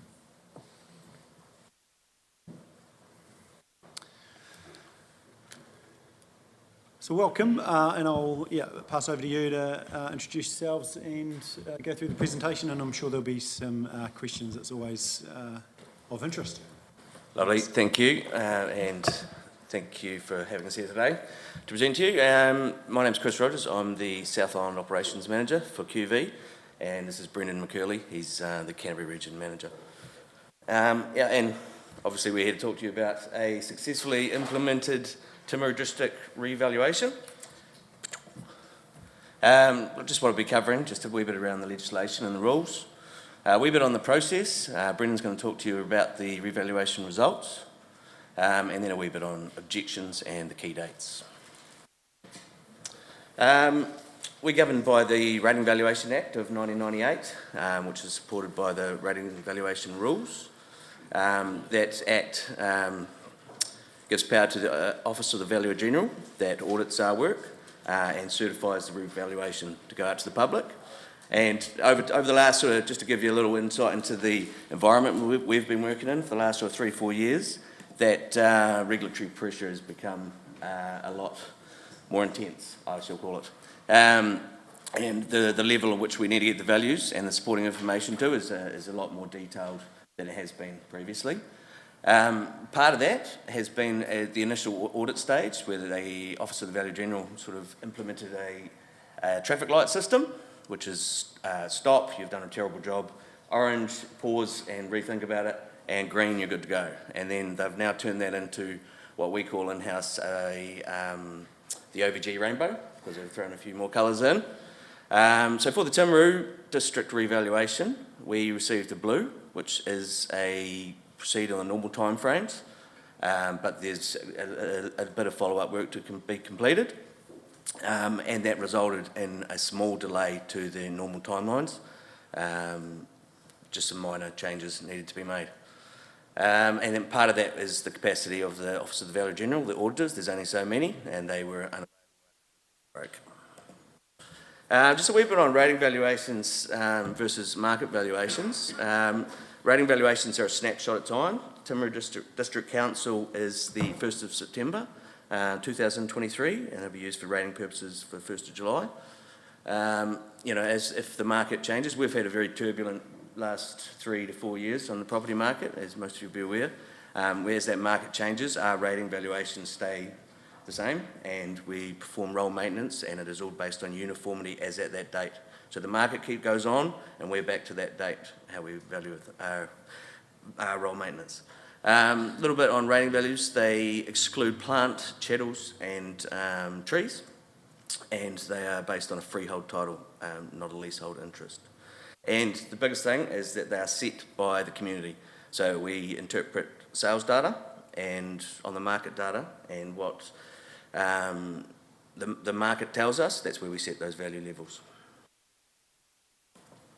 A wee bit on our process. Our process is a lot about collaboration with council, and that's been a big focus this year, and Andrew and the team have done a great job there. We look at all the sales throughout the district, particularly those ones around that sort of September 1st date. The different property types, we'll look deep dive a bit deeper. We'll look for rural properties, commercial, industrial. There's only so many sales, so we look at on the market data. That's that gathering that secondary evidence. We're looking at what's on the market. We're talking to agents. We're talking to valuers in the district, just to gather as much information we can. Then we process that sales analysis, detailed sales analysis. We have an initial market adjustment, which we get internally peer reviewed. We'll have inspections in the field and using various tools, such as satellite imagery and such. And then we'll complete further analysis, and our quality assurance processes come into play. So that's something we're proud of that we've implemented as a result of that extra regulatory pressure. We've actually got 3 former Valuer-General auditors in our in-house team now that will audit our work before it goes due. So that they come in after we've done much of the market research. We'll have an internal review. Then we'll validate the values out in the field. We do a lot of validating by using tools and also in the field. And then the quality assurance team comes in again. And what else we did this year with Timaru District Council, we had an internal review from 2 valuers within the council, which was really beneficial, or 2 people within the council, sorry, that really assisted with our process. So just that adds with that collaboration, making sure that our values are making sense.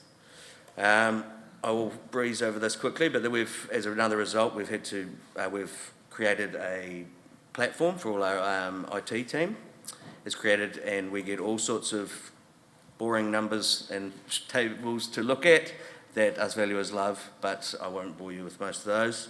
But we're constantly developing all our tools to make sure that our values are robust to go out into the community. Another thing we've been producing of late, in the last 2 years this was released, our own QV in-house mapping, which is designed just for rating units, and that has various layers that really supports us. That was really supported by the Office of the Valuer-General, and that has thematic layers, and then you have Timaru there in a thematic colour. Yeah, that's enough about us. We'll go into the revaluation a bit much, sorry, and hand it over to Brendan. Yeah, so as part of the revaluation process, we do a strategic overview, so it's helpful to those to know what's going on in the district, of course, and it's also helpful for the auditors who audit our work to know what's happening. They come down from Wellington and they review a lot of districts at the same, throughout the year. So it's good to know for everyone what's happening. Obviously, population growth is up in Timaru, as you're probably all aware. Unemployment is up slightly, but it's still below national level, so it's at a pretty good level at the moment. And local GDP figures are up as well. You guys know better than anyone what the main kind of industries in the district are. So obviously your rural, your port, your rural servicing type industries, and obviously a lot of industrial there as well. In terms of actual values and how those played out, residential property is probably obviously the most important, I would suggest. It makes up 72% of the properties in the district, and of that, the residential values make up about 43% of the total capital value of the district, or 41% of the land value, which is obviously what the rating base is for Timaru. This is the QV house price index, that graph there. The black line shows where the values are at the previous revaluation, so we do these every 3 years. So the last reval date was at 1st of September 2020, and you can see obviously the whole country had quite a large increase throughout 2021, particularly towards the end of 2021, and then it kind of peaked around the start of 2022 to mid-2022.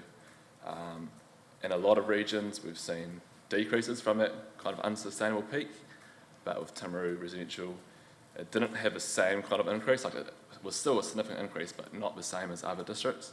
It was more of a realistic, sustainable increase to residential property values. So it's kind of stayed around that kind of peak level, from early 2022 and onwards, which it does actually make our job a little bit easier, to be honest. We've got a nice, stable kind of property market to be working within. So that was good.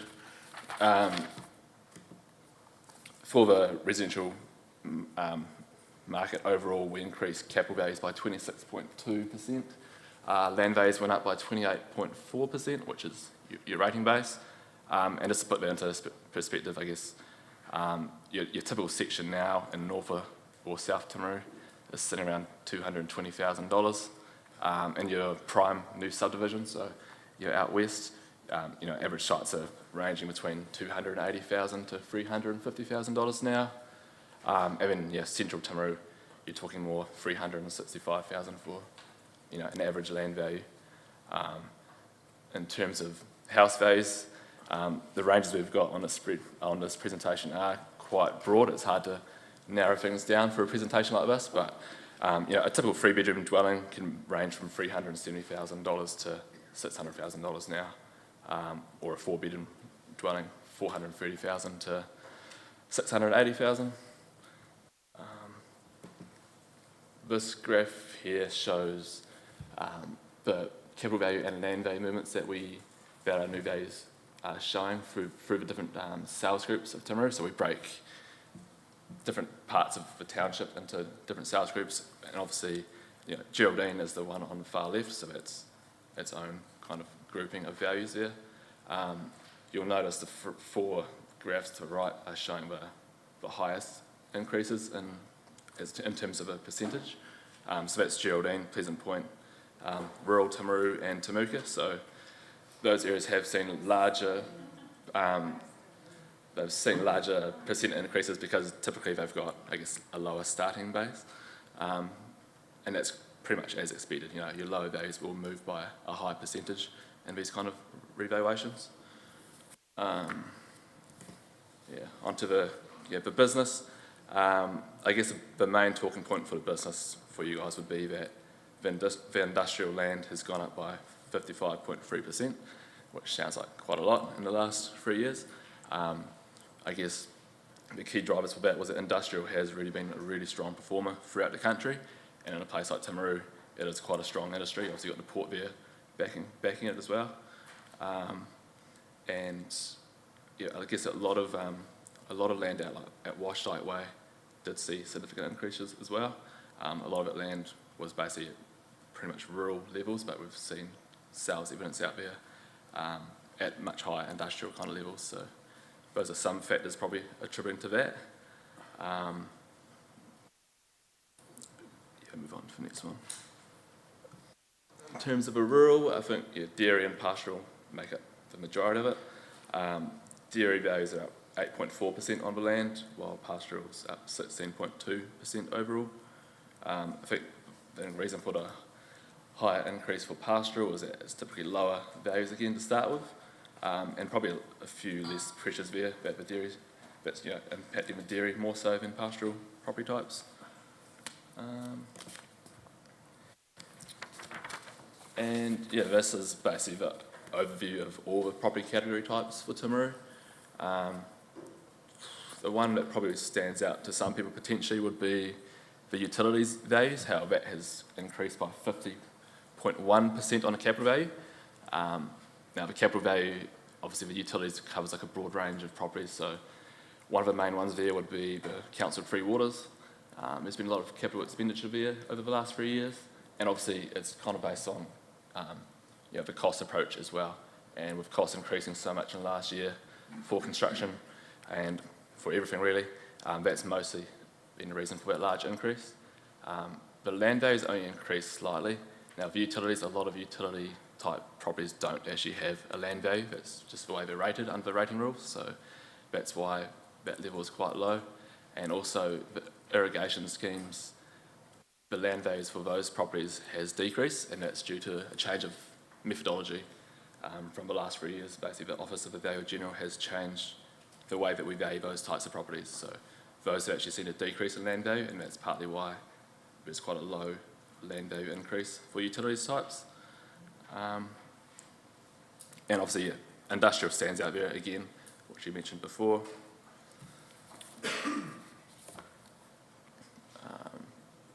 That's just a graph showing the same data we had on the previous table.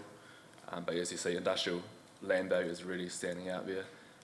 Mining is as well, but there's only about 18 properties that are mining category, and they're quite low value to start with, so we're not talking big major issues there. So as part of a revaluation, everyone has the chance to object to the values if they're unhappy. Any ratepayer in the district can object to the values, and the ratepayers have until the 5th of April to get those objections in, which is next Friday. People can object through our call centre. We've got our websites, they can lodge it online, which is the best way for people to object if they are wanting to go that way. There's no cost to object to the ratepayers. That's part of our contract with the council to handle those objections. And with the cut-off date being 5th of April, we'll be looking to start processing those objections from mid-April, basically. Give a few weeks grace for those objections to come into us, and that's when we'll get back into the field and inspect these properties and make sure we've got the values right.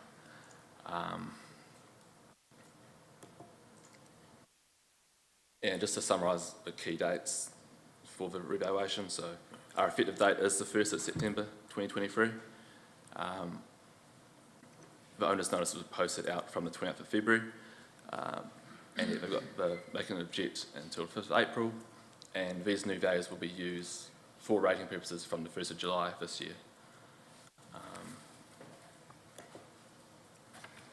guess we'll open up to any questions if anyone did have any questions they'd like to ask. It's probably too much detail going down, but do you take into account earthquake-prone buildings in any way? Do you get a list from the council and change their capital value accordingly? Yes, so we get, I guess the council's properties are all now on the National Register for earthquake-prone buildings, so we do use that data, and if we haven't got allowed for, then we will make an allowance for that. It's hard for us to know exactly the cost for each building. It's case by case, so we do make general kind of allowances based off what we know from the market and other evidence we've got. And if people aren't happy still, I guess they can object to that. And in terms of, on the other side, when it's getting repaired, like that is normally through a consenting process, or it's getting taken off that list as well. So those are the ways we kind of pick up that. Yeah. And just a follow-up question, it's probably we have to do it rather than you, but there's a difference, I guess, in the value of commercial buildings versus retail. I noticed a number of properties in Stafford Street have actually decreased rather than increased. I guess, reflecting. So what sort of, do you just look straight at what properties have sold for to average that out? I was just interested. Yeah, so commercial properties are based on an income approach in most cases, so based on the market rental and a market yield as well. I guess along Stafford Street we have seen more vacancy compared to 3 years ago. There's still a lot of demand there for space from like local businesses and things like that, but there is a noticeable increase in vacancies, I guess. Part of the revaluation process, we send out surveys to business owners as well to get those sort of market rents and collate that information. So it's used in that case. Yeah, and just conversations with agents and things like that as well.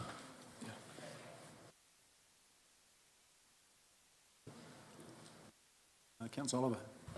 Just looking at your owners' notices were posted on the 28th of February. I know a lot of people didn't get them till the middle of March. Are you pretty firm on your 5th of April deadline for your objection? It's you guys that are firm. We can go over. It'll be case by case. Is there a reason for that? What? No. Okay, that's a bit strange.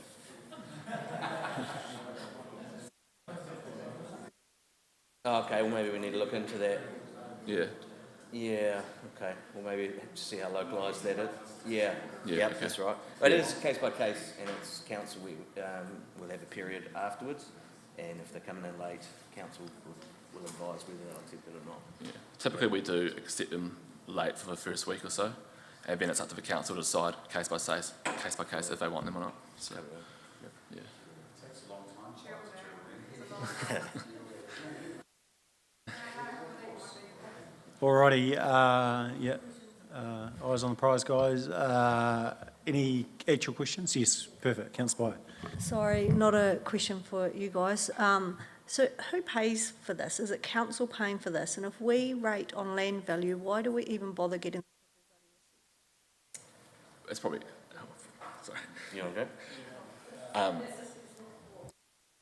I guess so. I'm button, but yeah, obviously we have to. So we value on capital value and land value. It's a lot easier for us if it's capital value rated, in honesty. Land value rated, it takes a lot.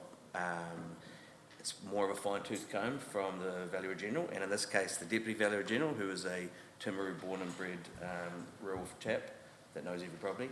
So that makes things fun. But yeah, that's by the Rating Valuations Act, we have to provide capital value and.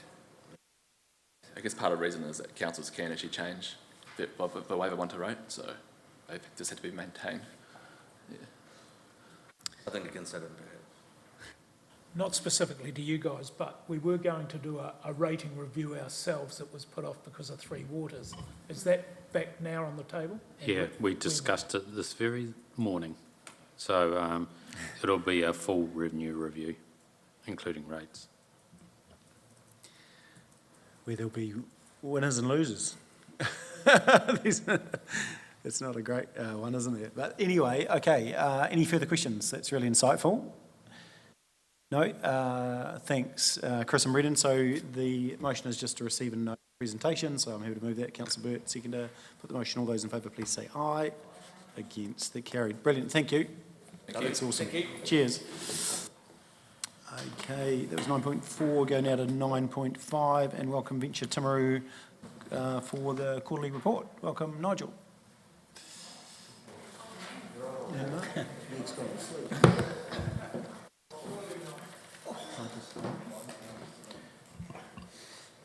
Through you, Your Worship, the Council Officer report is the cover report to receive and note the Venture Timaru quarterly report. And Mr Davenport is here to speak to that and to answer any questions. Thank you. Good afternoon, Your Worship, elected members. Thanks for the opportunity. I'll take the quarterly report as read. Just a couple of comments from me. The front end piece just around the local economy.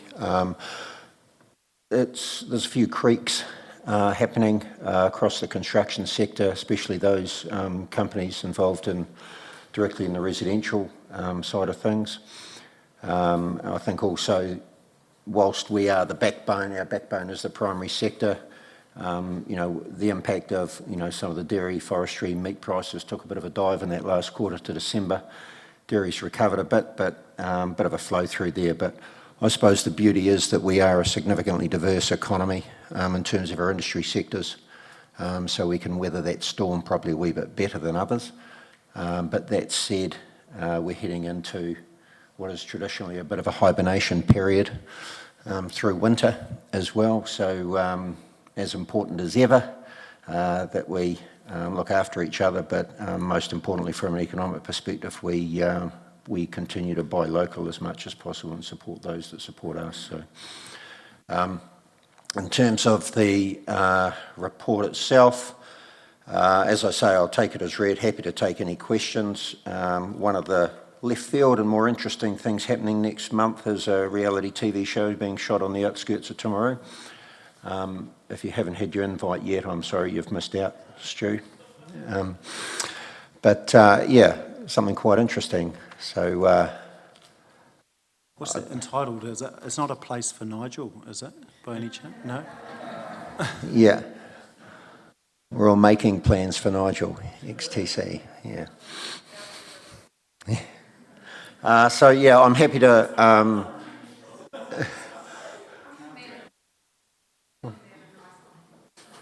My ears are that big, and I still didn't hear that, Councillor Scott. And the other point I'd just make too, the next paper is the accepting our draft SOI.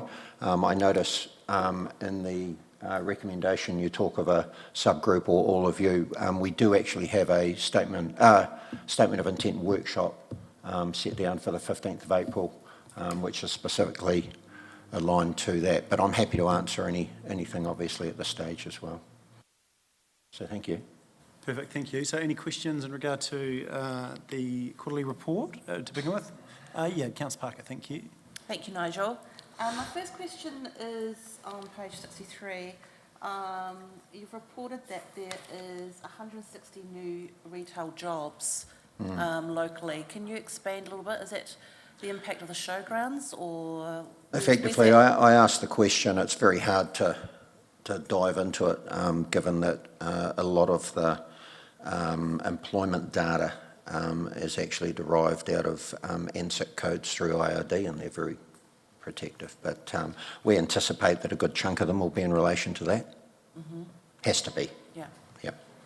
Okay, and just a follow-up question regarding the cruise season, 65, 66 pay. So looking at the growing cruise ship industry that Timaru is receiving, and looking at a cruise strategy, would that sit within your destination management plans? Yeah.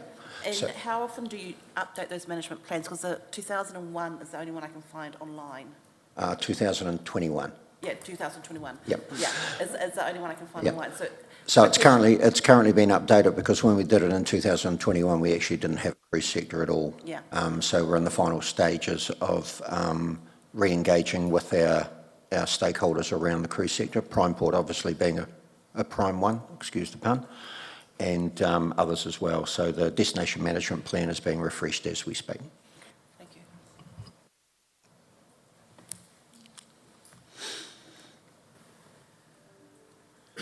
Just in regards to the cruises and the talk of how much they do or don't generate, you know, on Boxing Day, all the big days, you're able to run data to show how much was spent. Could we get that retrospectively for the cruises that have come to town for those days? So when we say to people, this is what it generates, rather than go, well, we think it, we can actually say, this is what the season generated. Last year, prior to the start of this season, when we had one season under our belt, we got Infometrics that we're aligned to provide us with it was sort of not a draft report, but they didn't have the full data to go back on and compare, whereas this year we're about to talk to them about instigating another one, which will be for a lot more specific. So I think the previous season to this one, the 14 cruise ships, it was worth about 2.8 million to us. But there'll be a lot more data associated with that. And you're quite right, the paymark stuff, we can very clearly identify international spend on those specific days. Yeah, Councillor Jackson. Nigel, what are we doing with the penguins and the potential of the penguins down there at Caroline Bay? Just curious. as far as yeah. how are we developing that down there? Yeah, the VT team are in discussions with both Penguin entities, and discussions are ongoing around a more cohesive approach and offering. It just appears that Oamaru does it so much better than us and have so much better facilities that We have to do in that area. Yeah, we do. We're trying. There's two parties that take claim to the Penguin offering. Prime Port about a year ago, I think, set aside some funds around some cameras and those sorts of things. And the reality too is around facilities, it actually falls into that wider master plan for Caroline Bay, ensuring that we do it right. You know, whether it's cafe in the bay, whether it's viewing platforms, those sorts of things as well. So yeah, we are knee deep in that at the moment, and we're making good progress is what I can say, but there is a challenge there, as you'll appreciate. So.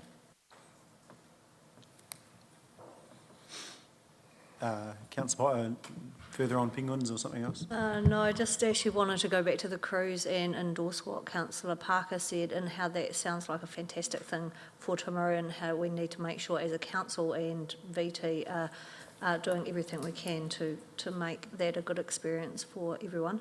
But my question was around the horticultural work stream, of course. So great. I was really pleased to read that you're starting with the market, which is the right place to start. Yep. What I want to know is, will part of that work stream also be looking at the regulatory environment, because the market could say cover the whole of Canterbury with dairy farms, but we all know that's never going to happen. And what role do you have in advocating to make sure we have the right regulatory settings, yep, or whatever that yep, comes out? Probably more of a advice rather than a question. My actual question is on the second one, where you went along and saw some stuff around aquaculture and marine and maritime and land-based. What do you plan to do with that? Like you said, this is one example of additional opportunity. So what is the flow on, excuse the pun, from here? We're fortunate to be selected alongside Southland, Venture Taranaki, Northland and South Canterbury for an AgMart, bit of a study trip really, just to look at some of the other areas in New Zealand that are like to us, especially with that food fibre focus. The government has put a line in the sand. They're wanting to double exports within the next 10 years. 80% of our exports, or near enough, are primary sector based. There are challenges across some pretty obvious ones. It's been identified by MPI that aquaculture and horticulture are our two, excuse the term, lowest hanging fruit. So we have had discussions with NIWA. It was very much it's a proof of concept site. They've got a bit of work to go yet.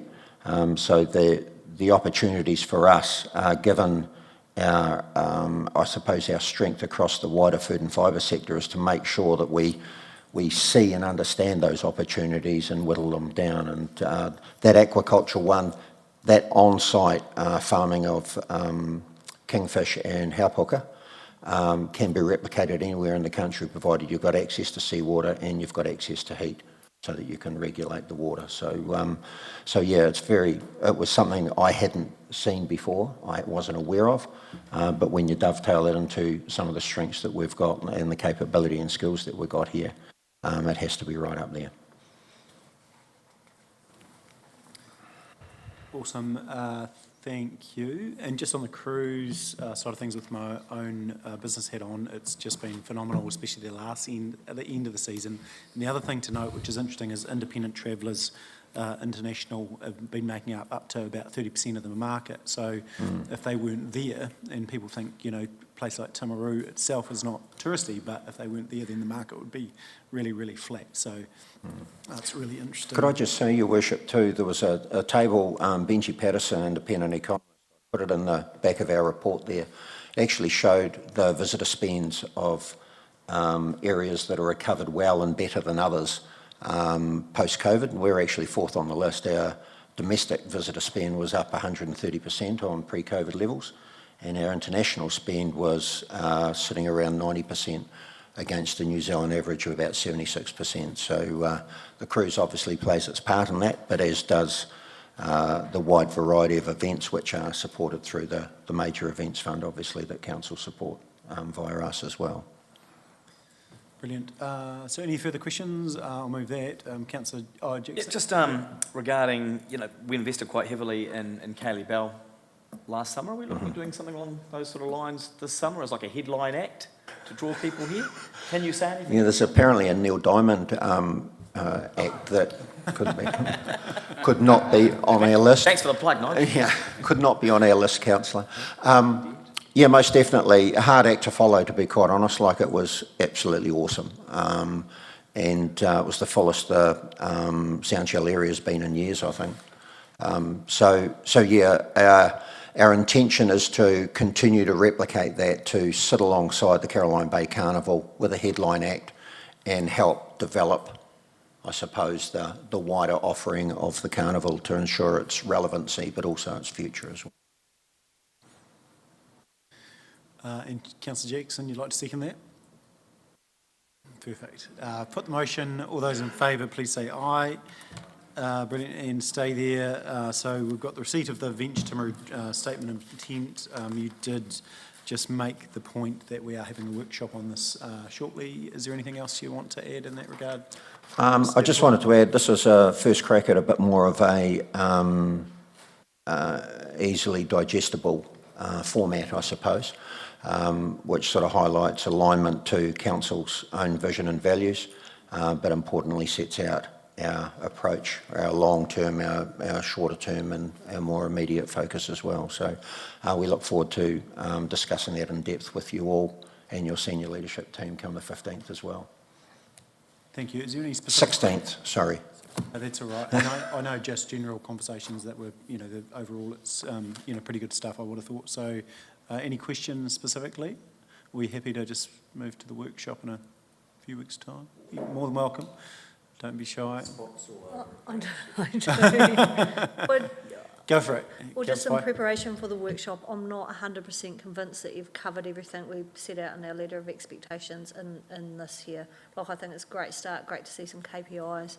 I just, specifically, we had in there a plan to bring all key stakeholders together for a district-wide strategy. I didn't see that reflected in here. I thought we were a bit light on risk, some of those governance things, risk management, governance, and yeah, that's okay. Probably which we can talk about at the workshop. But yep, I can have a discussion offline with your CE, Nigel.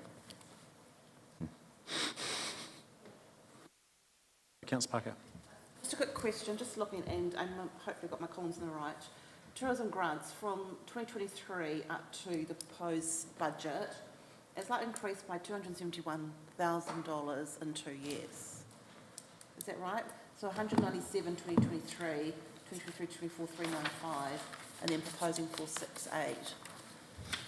I got my columns mixed. It just seems to be a big increase in the tourism budget over 2 years. You're talking the visitor attraction one? Yeah. Yeah, so that is tied to the cruise funding, isn't it, to support that? So with the cruise boats have come some extra cost, which is being split with Primeport and council via VT, so that's the funding for that. Yeah, there's some underlying, you're talking over the last 2 to 3 years. Is so that just correct? going from your previous report for tourism grant, 197, and then 395, and then looking at this report for 24, 25. Oh, wait a minute. Yeah, there's that note at the bottom. Yep. Do you see that? Yeah. Increase. But what I'm also saying is that Oh, over sorry. 24 months, Yeah. Sorry. that's one big increase Yeah. in spending on tourism. Oh, the 197 you're looking at is our year-to-date for 6 months. Right. The full figure that you're funding us this year is 395,000 in the current financial year. The increase up to 468 incorporates up to 60,000 to support the cruise sector. We never had a budget line or never had an expense line for that. So over the current year, council agreed to reimburse us actual costs up to 40k, I think it was. The previous year, we were able to meet those costs out of reserve. So the increase that we're asking for on our base operational funding is significantly less than CPI. I think CPI is about 4.7. We had a discussion with the Mayor and CE and put it in at just under 3.5. So our operational funding increase that we're requesting is 3.5%. And then in addition to that is cruise specific, which we've written a separate paper on, 2 papers on into council. So we can talk more on that. Thank you, Nigel. Yeah, cool. Brendan, anything further? No, all good. Can I have a mover for that? Councillor Burt, thank you. Councillor Booth, seconder. Put the motion out. All those in favour, please say aye. Against, carried. Brilliant. Thanks, Nigel. Thanks, everyone. And welcome now the TDHL team, Mark and Fraser.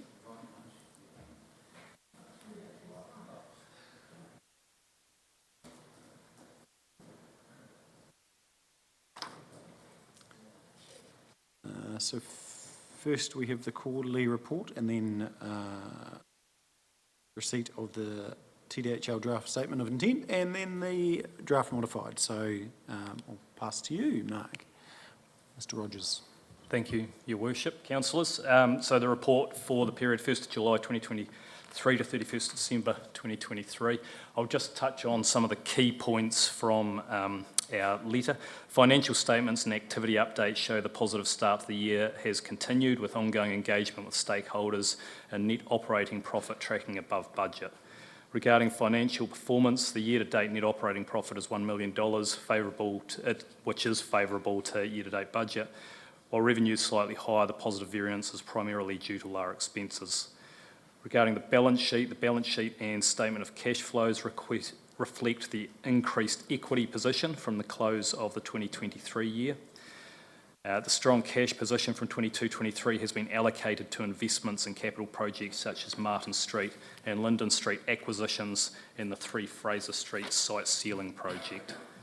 Regarding governance, TDHL held its AGM on 6th December and acknowledges Council's ongoing support, so thank you.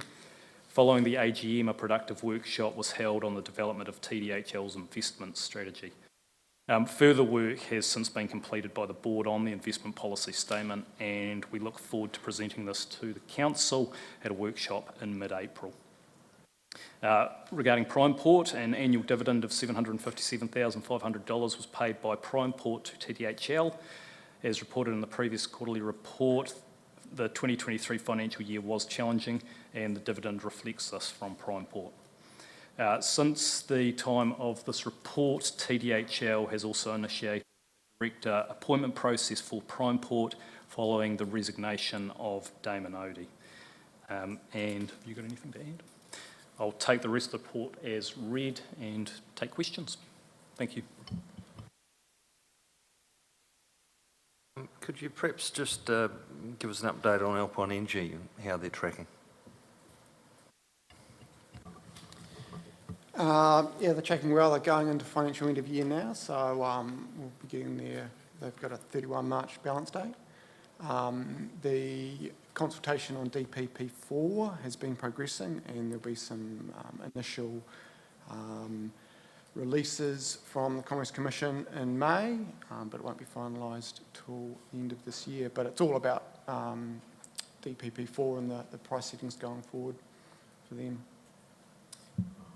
Financials are in line in terms of reporting at the moment, and SAIDI and SAFEs are slightly behind target. I'm just wondering when they're going to start contributing some funds. By way of dividend? Yeah, I guess we've got, in April we'll talk about returns from associates, and then in August we've got a workshop with you on specifically on associate performance and returns, so we can provide quite a bit of detail then.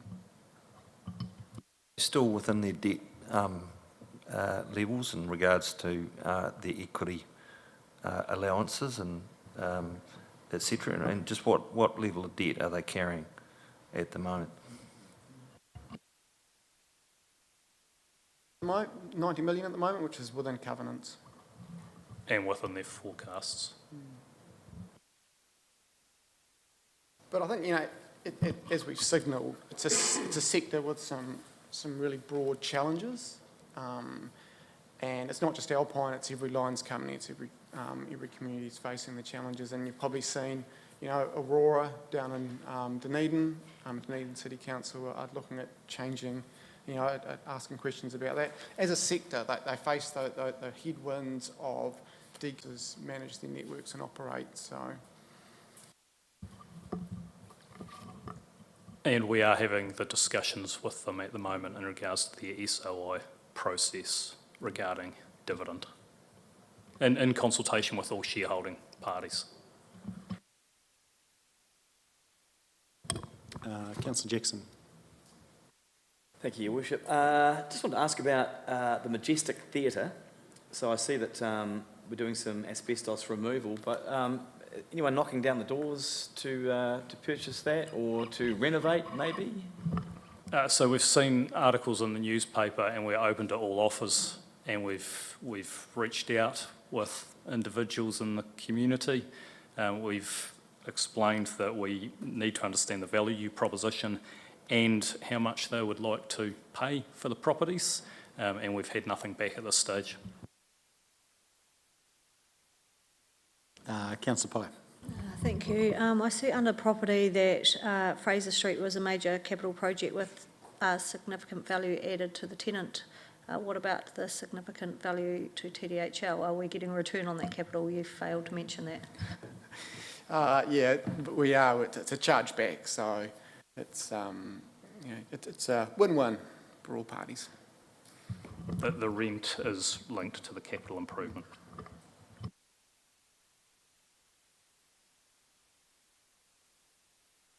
Further questions? Councillor Piddington. I see you've put a resource consent for Linden Street. Can you explain why? Is that good access to the... That's the resource consent to extend Linden Street. So basically, it's the land development resource consent, the subdivision resource consent. access off Meadows Road out, or is that just more efficient?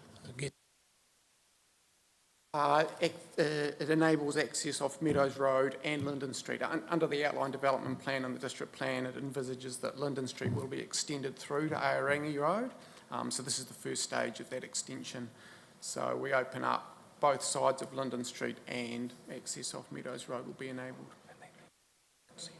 Yeah, it needs resource consent. Thank you for the questions. No, cannot be mover. Yeah, Councillor Jackson, Councillor Burt put the motion. All those in favour, please say aye.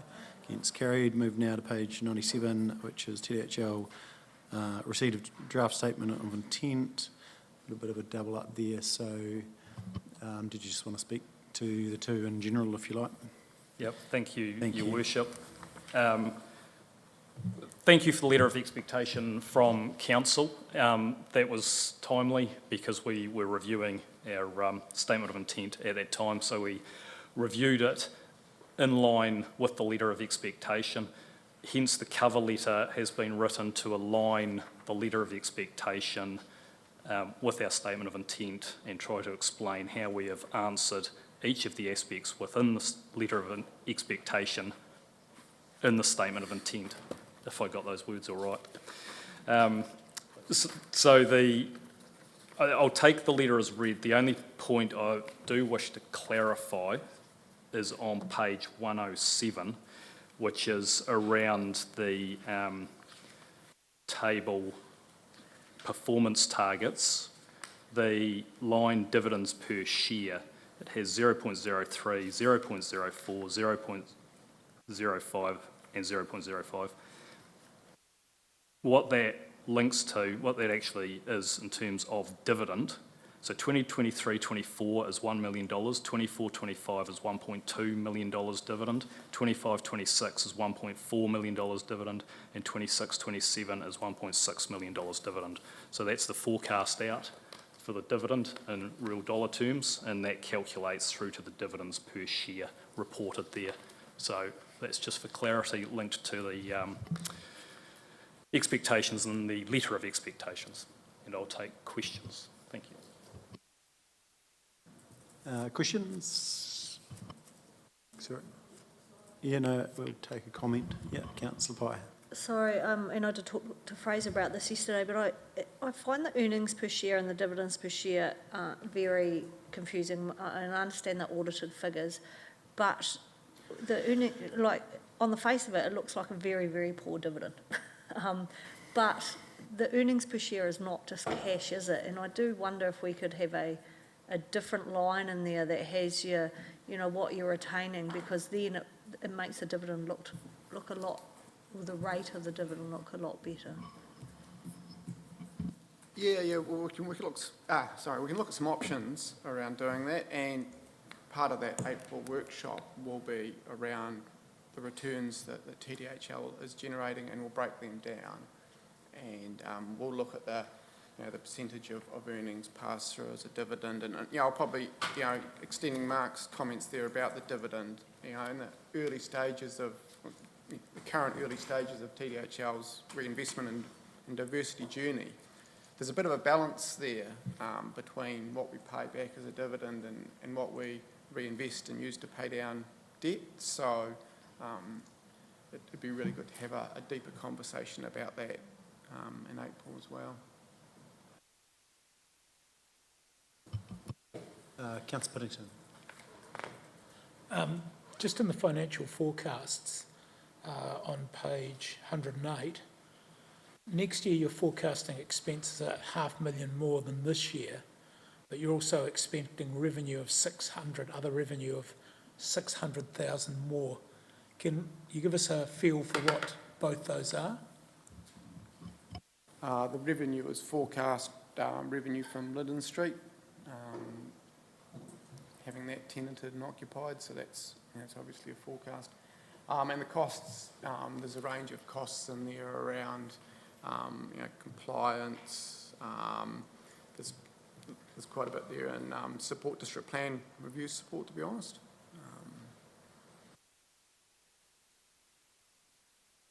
Can you explain that, Fraser? We have, as part of the district plan review process, we've joined with Prime Port to lodge a submission on retaining as much as possible the development rights in and around the port and the port zone. And so we've had some good discussions and good progress with council on that, but the realities of a external party engaging with council in the district plan process is that it is very, very expensive.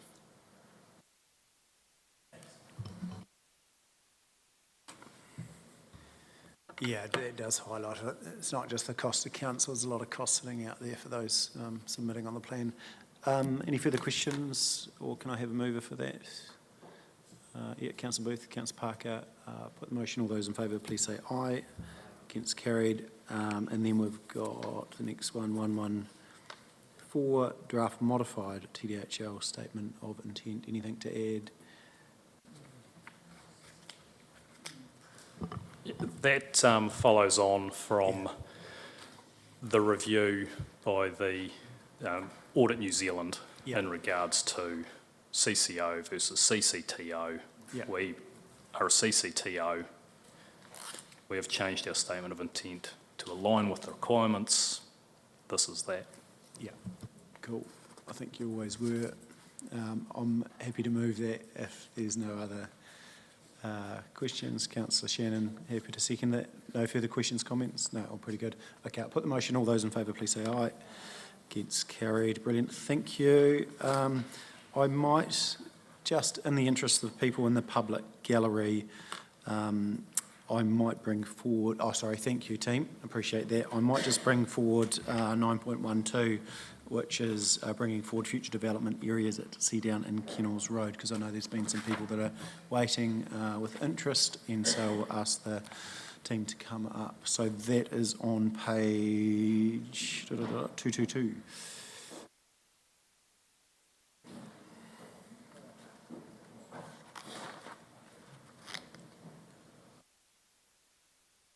Thank you. I'll pass over to you, and then I just might propose that discussion. We might just break the two FDAs in half and just discuss 13 and 14 separately, if we might, because they might have them slightly different discussions. But I'll let Paul and the team open, and we'll go from there.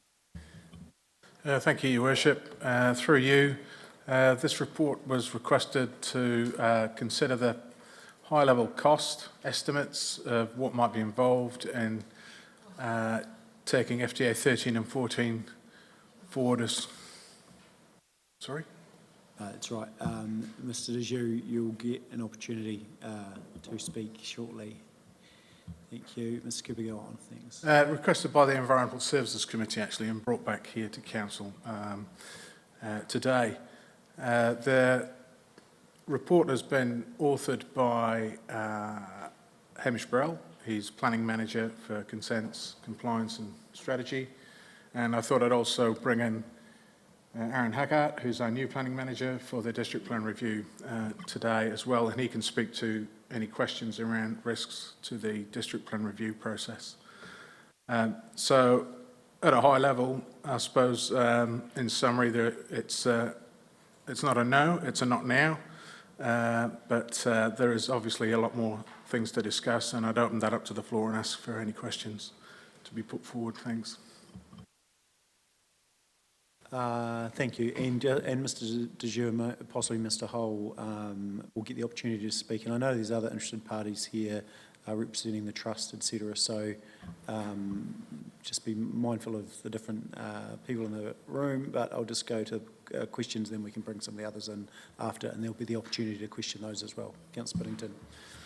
Yeah, look, I'm just concerned again, I don't know, the enabling side of this seems to always disappear and get buried.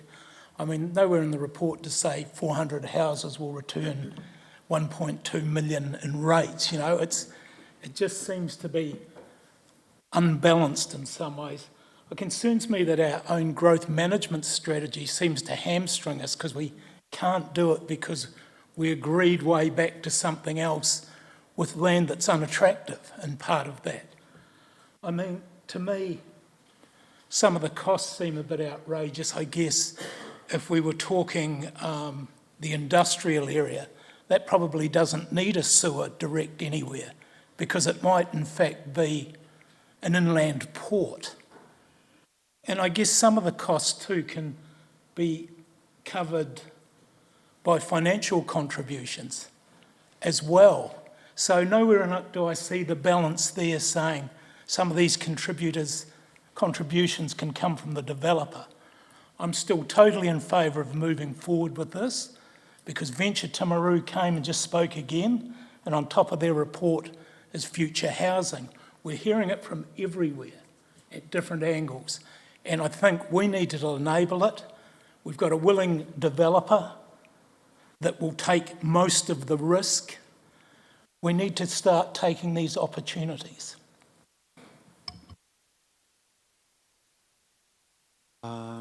We'll try and take some questions for this team. Thank you, Mr. Booth. Councillor Booth. Yeah, could you just elaborate 3.3, page 222 in regards financial? What sort of quantum and what are you talking about financial implications? Can you please sort of extrapolate that out a wee bit for me? Thanks.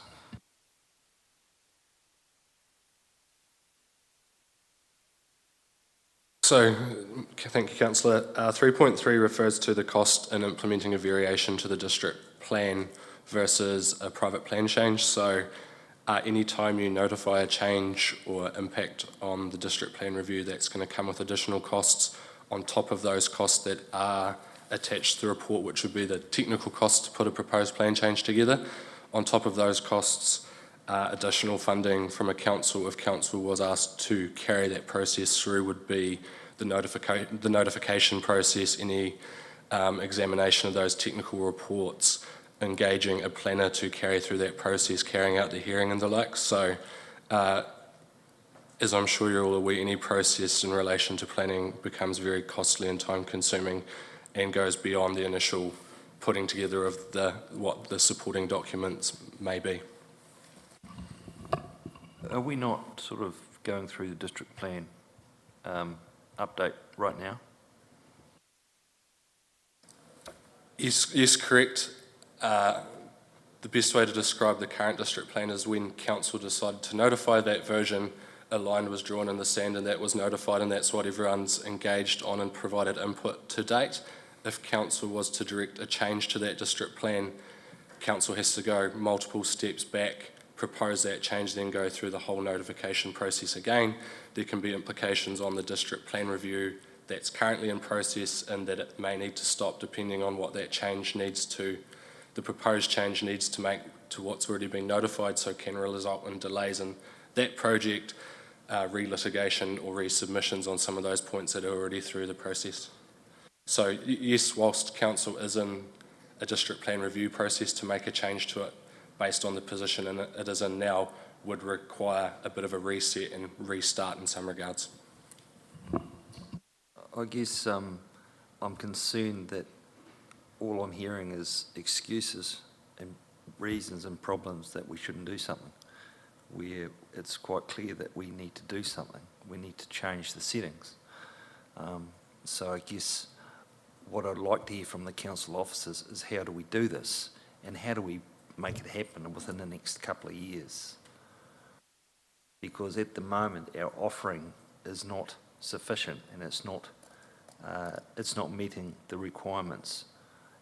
And I'm not sure if you read an article in the Weekend Herald around housing and land availability, actually, and the restrictiveness of the current settings and allowing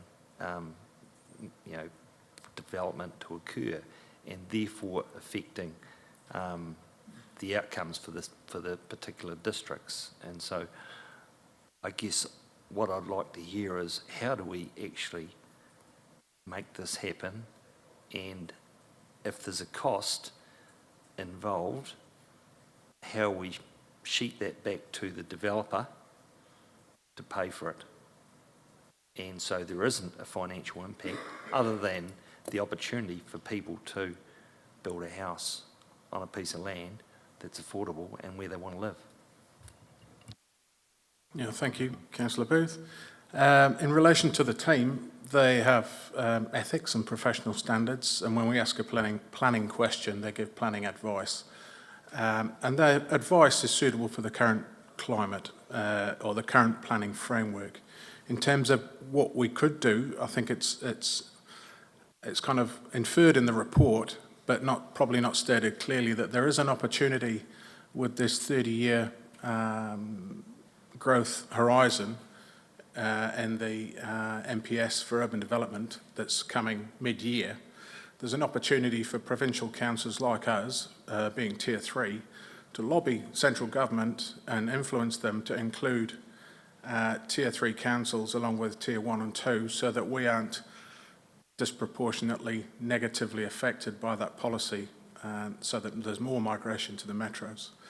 So I think that's the opportunity, and that's where we can make a real difference in terms of that MPSUD. There's also been some indications from central government that they would step back their class of soils to just class 1 and 2 soils in terms of the MPS for highly productive land. So there's a lot of change happening, and there's a lot in flux in the next 6 to 12 months that would change this, change the rules, if you like, for this application and make it more favourable, particularly for FDA 13, and make it more doable. FDA 14 is always going to be a challenge if not all landowners are on board, because when that goes before a commissioner for a decision, that will be something that will be taken into consideration. And if all the landowners are not on board, then it's unlikely that that commissioner would allow that to go through on that basis. That being said, there might be other landowners in the vicinity that would be open to developing their land. So it's just the shape of the application that might need to change, not necessarily reduce it down to the 150 houses that's been sought for this particular application from Timaru Developments. So there's opportunity to make changes. There's opportunity for things to move forward. And I think the most important one for us right now would be influencing the central government to make sure Tier 3 councils are included in that 30-year growth horizon, which we've done the bulk of the work for through our FDAs. So we've already got evidence to support that. So we're already well placed. So I think that's the opportunity we have. So how do we promote this up the ladder? I'm just reading a plans document here, and it's still including a whole lot of land that's been internal inside our boundary, but people don't want to live there. It's on the side of a slope, or it's in a shady spot, or an undesirable part of town, or it's in a swamp. So, you know, that sort of stuff is a nonsense. It shouldn't even be in there. You know, it's been in there for 30 years, and it's like the excuse why we're not actually reaching out and actually looking and being a little bit more proactive. So, you know, we need some, you know, in my mind, we need something happening, and we need to be on the go. We need to be proactive, and I guess encouraging people to take risks and basically offer something, a product that fulfills the needs of a lot of people who would like to live in Timaru, or who already do live in Timaru. We have expensive stuff now, and there's some product offerings we're looking at right now, but there's going to be $350,000, $400,000 potentially for a section, you know, and on the side of a hill. So, you know, we've got to have the full gambit of product to offer people to buy and develop their, and, you know, have their lifestyles, bring up their families. At the moment, we're discouraging that. So I want to know how we make that happen. So, thanks, Councillor Can Booth. I want to ask the team some leading questions as well. So effectively, we've got a proposed district plan that has been signed off by council, has been notified, and is now going through a process with commissioners in terms of hearings and the final sign-off of that process. And that's quite a long process, what, 2 years approximately? Now, while we've done that, we've had a change of government, and it looks like the settings could change. Those settings are different to what our current proposed plan were developed on. And that's something we've got to navigate and work out which is the best way to navigate that. So it appears to me we're spending money on FTAs 2, 3 and 4, or 1, 3 and 4? 1, 2 and 4. So if we pivoted, so we've got a choice. We let that plan continue through its process, and then if the settings are different, we're going to have to put an amendment to that. Is that correct, planners? We will have to notify a variation once we get to that point. That's right, in time. And the money we've spent on the FTAs, is that required if the settings changed or not? Yes, it will still be required, because what we're spending the money on is setting out the layout of that area of land and where roading should go and where infrastructure should go in place. So a lot of that money will be needed. What the difference is with FDA 13, with 14 in particular, is that we have some other planning arguments to overcome, which FDA 1 and 2 does not. Okay, so if I go back to the plan, the district plan, the proposed district plan, is it quicker and cheaper to pull it back, adjust and resubmit, or to let it go through its process and then do the amendment? What is quicker and cheaper? Our advice is it's quicker and cheaper to allow the district plan to run through the hearings process, and then think about variations towards the end of it in 12 to 18 months' time. Yeah. That's our advice. And do we start working up 13 and 14 to have that ready to go straight after that variation is either accepted or not? I think the the expert reports that would be required to reach the bar, whatever the bar is, in 12 months, could be undertaken at any time by the developer if they wish to put an expert at work to do that in the particular reports that need to be made. So there might be 4 or 5 different considerations where you might need expert advice and a report put together for the decision makers. And the other point is we're not the final decision makers, are we? We have very little control of outcome. We can just try our best. But in terms of meeting that evidential bar, that's where a lot of the risk is associated with cost, with plan changes, because it's ultimately not council's decision.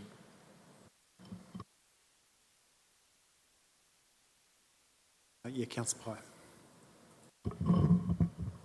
While I'm supportive of being an enabling council, I'm worried that as a council, we don't have any evidence that other than hearsay, other than VT saying there's demand, other than real estate, you know, like where is the hard evidence that there is a massive demand for this type of subdivision housing? And if there is a massive demand, why haven't some of the other ones already been developed and sold in Timaru? I'm not saying this isn't a good idea, I'm just saying where is the evidence? I mean, that might be able to be a question for Mr Dejoux and Mr Hull shortly. Look, just speaking briefly to the MPS and update the council. So last week at the local government conference, got the opportunity to ask Minister Bishop around, and I updated some of you but not all of you, around the MPS for urban development, and that would they be interested in considering provincial councils, which I believe as far as Tier 2, actually we just sit out of it as far as numbers. I think it's 50,000 people, is that correct? From what I could see from the... I'd have to check, we're Tier 3. Yeah, we're Tier 3, but I think, you know, if we were favourable on the right day, if we had another 300 people, we might lean towards Tier 2, so it depends how far we lean, or maybe we need to encourage some increase in birth rate or something.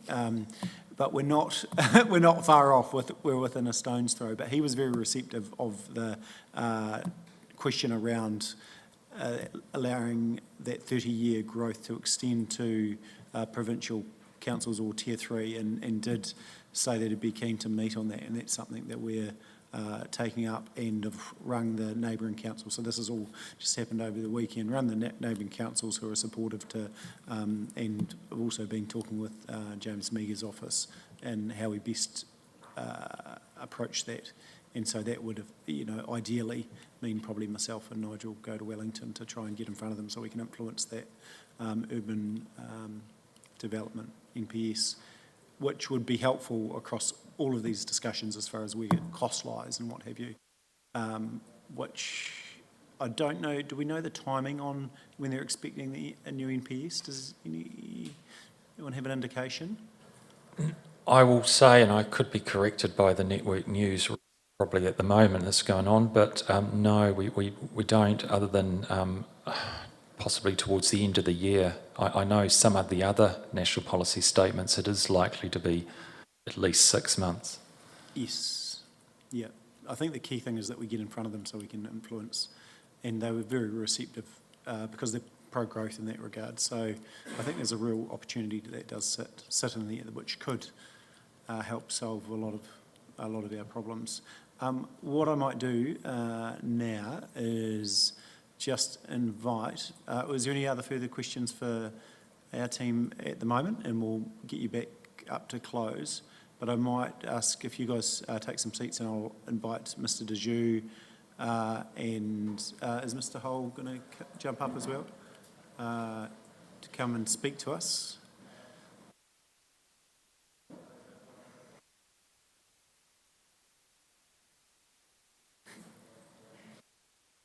Just push the button and away you go.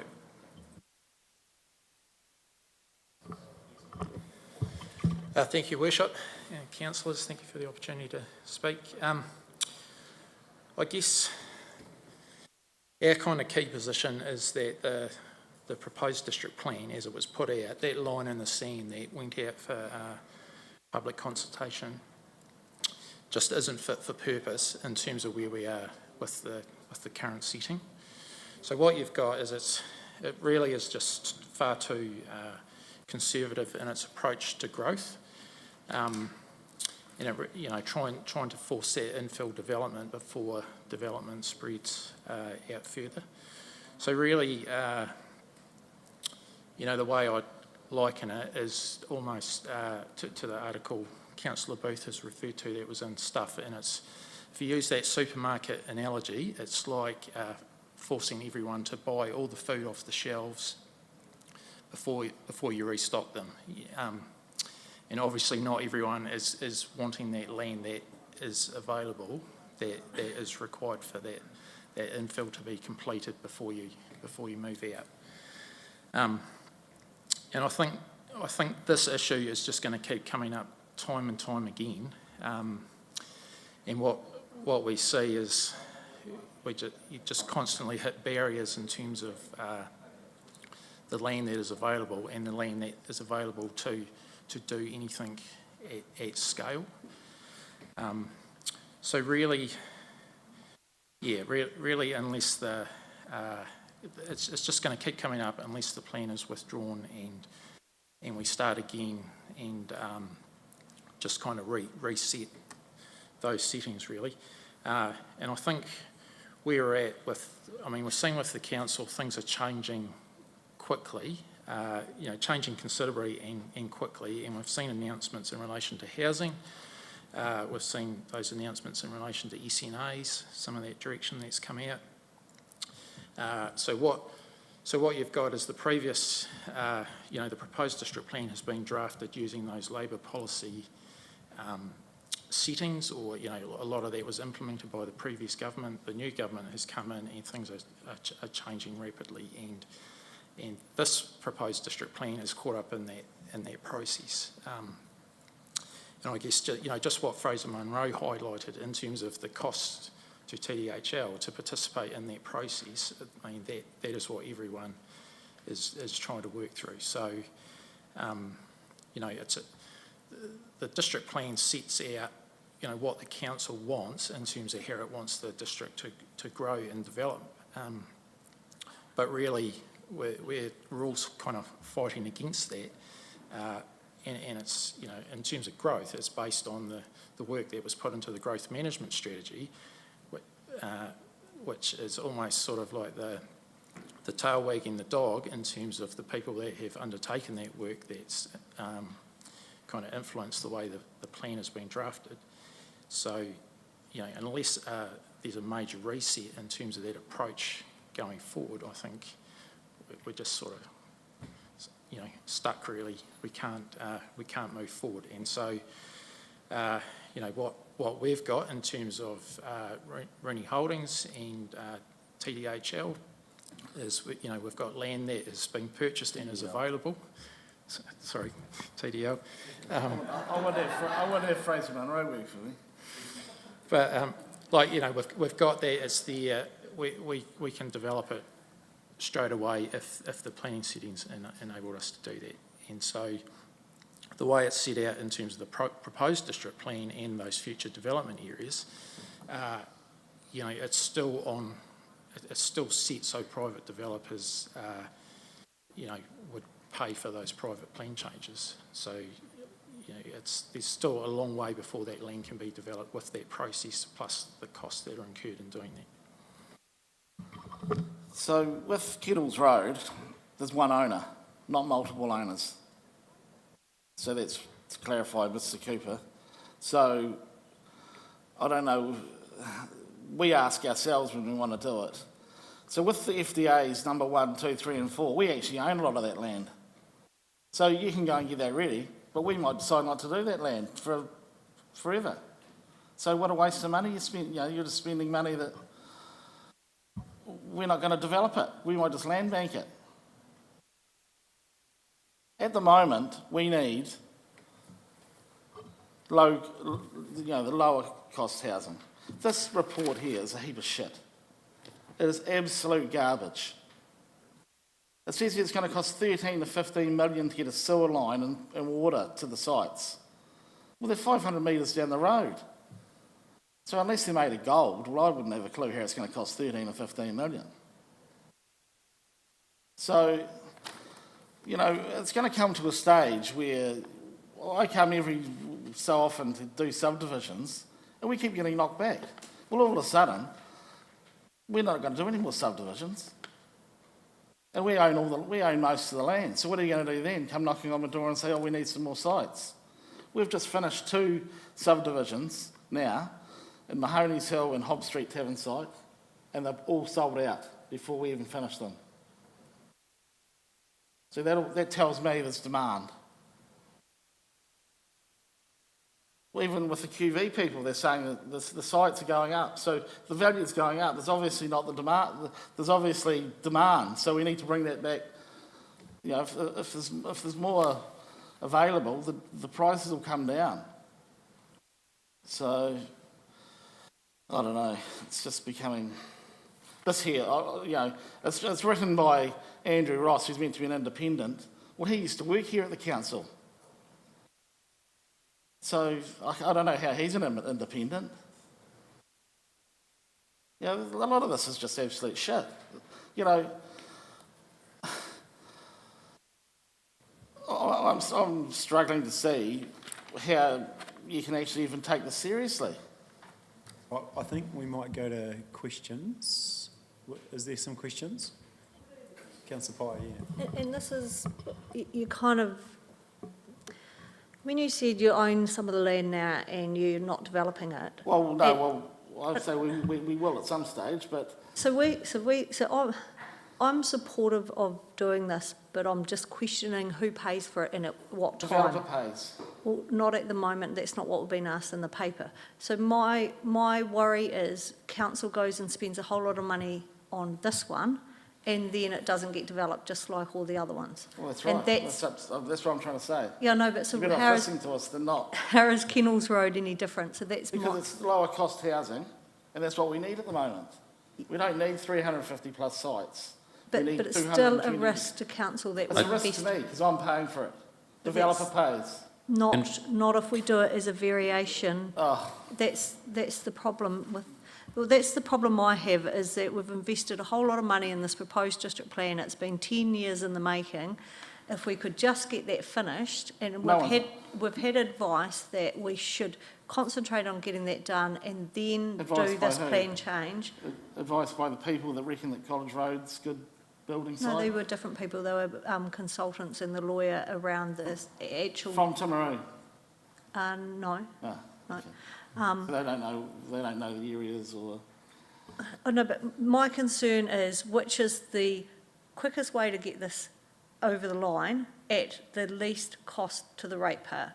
And I'm not convinced that doing a variation in the middle of a proposed district plan process is the answer to that because I'm not convinced. And I also think that it may get easier in 6 months' time when the government changes some rules. Yeah, that's the cheapest way. Mr. Trainer. I think we need to think about this more about the proposed district plan rather than FTAs. Yes, the FTAs are affected. So at the moment, there is a potential of a change in settings. It hasn't changed yet. What I think we need to do is go away and come back and say, if those changes happen, what is the most cost-effective way of getting our district planned to match the new settings? Because I, like you know, Mr. Cooper's given us the answer that he believes, let this one go its distance and then amend it or vary it. There are other people who are thinking the opposite of saying pull it, vary it and then resubmit it. So that's the two options we've got. Both options are going to take time. And we're stuck in that. We are stuck in that process. And there's frustration. I can see there's frustration from our developers, there's frustration from council, and we've got ourselves into this situation. Now we're going to have to try and work some magic of how do we pull ourselves out of this. And I for one don't know the perfect answer, but we're going to have to really think outside the square to find out, is there an answer? A technical question, Mr Hole, you referred to if we pulled the plan, obviously would go back to the operative plan. Does that, if we were under the operative plan, would it be any easier to do this? You'd still have to do a variation to the plan, wouldn't you? The operative plan doesn't allow you to subdivide this land, does it? I mean, so yes, you're right, you'll be working under the provisions of the operative plan, so that would be rural land. So you would just be working under those provisions. I guess in terms of withdrawing the plan and resetting, that's more about recognising that what's being put out there is not quite right, and that it's easier to go backwards to go forward rather than carry on with that process that the council is in there, because there's obviously a lot of time and money to work through that process. Isn't the most efficient way, though, is to recognise what's not right in it through the submission process, which is what we're doing? Like, if you go back and start again, you can put it out there, you get more submissions. Like, I think, you know, your opinion, and I'll keep mine quiet, is it's not quite right, but we will find out what's not right with it through the submissions, which are due to start in hearings very shortly, and then we can, you know, rely on the commissioners to make those changes and get a plan that is right. Surely that's more efficient time-wise than pulling the plan, starting again, doing a whole lot of homework, trying to work out what's right, putting another one out there, and then the community telling us we still don't have it right and we've still got another 2 years on top of that. I'm trying to find the fastest way to get what you want. Sure. Yeah, so, I mean, everything's just going to stop while that takes place. That's the issue, and then, yeah, I mean, it's just not going to move forward. We're not going to go any faster.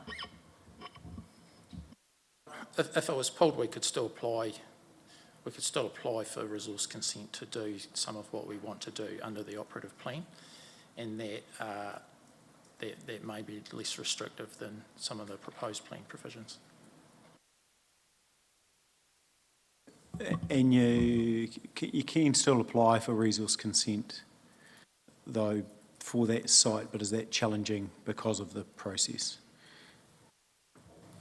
Yeah, I mean, we could apply for a resource consent under the proposed district plan, but that is challenging because of the objectives and policy direction in the proposed plan. It's quite restrictive, and it's quite directive in terms of how it sees development occurring. Yeah. And that's that sort of out of sequence development discussion that people talk about. So it is really quite clear. That's the obstacle with the proposed district plan as it is. We could ask Mr Cooper, but I think the paper around FTA 1314 was trying to point out what probability of it getting approved. And my understanding is the current operative plan doesn't have any FTAs in it. So no matter what, we're going to have to go through the process for resource consent, and the risk is, you know, someone's going to spend money, and is that money going to come out with a positive result or a negative result? Yeah. So do you have a view on that, Mr Cooper?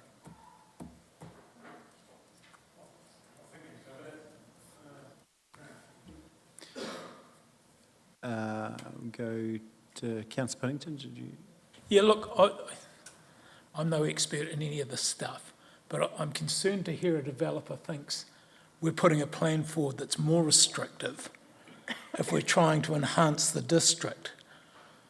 What would you say, Nathan, that is making it more restrictive? And I know it's a tough one, but why would we be putting a plan that's making it harder to do things? Yeah.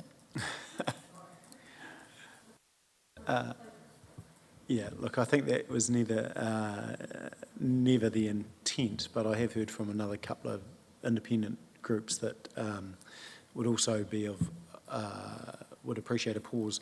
Look, I think there's a couple of things, and what we do with the district plan is actually going to be a conversation now at this point with the minister as well, and I think that still is the opportunity to try and fast-track a conversation on a couple of these points. Councillor Pai.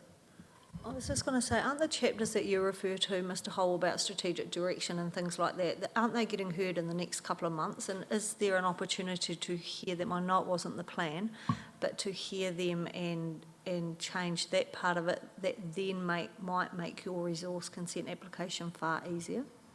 Or am I deluded? So yeah, I mean, there are submissions in on the proposed district plan on all those matters, including seeking rezoning of the FDAs, or some of the FDAs, and essentially that is the issue, that the way the plan has been structured, it wants that infill before it spreads into the FDAs, and then that is directed to occur in a sequence. And really what we're saying is that you know, the FDA should actually all be brought into the plan, and it should be more open, and then there's much more choice about how that development occurs, and it will occur more rapidly. You've obviously got the infrastructure that has to sit with that, but like Ryan has said, we would, you know, the cost for that sits with developers, because we provide all the infrastructure within the subdivisions, and then the infrastructure that feeds the development, that the cost of that is able to be recovered through financial contributions. And that is the case in the current operative plan, and that is what's put in the proposed district plan as well. There's a cost to council in doing that variation if we choose to do that variation right now.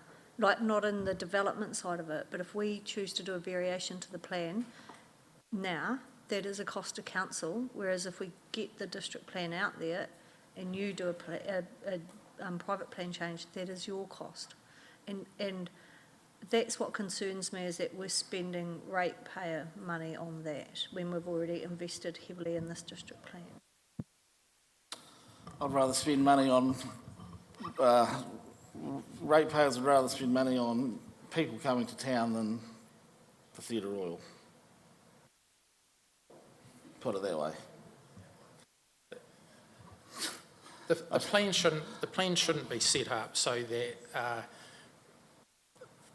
private companies or individuals have to then pay for private plan changes to go forward. The plan should be set up to enable all that development in the appropriate places outright, you know, from the outset. It's sort of set up with a two-step process, so it's almost incurring an additional cost, because what a developer has to do is obviously pay for the development when they do it. They also have to carry all the money of doing that the development. You know, in this case, you know, have made the decision to acquire the land, but can't actually do anything with that land until the zoning.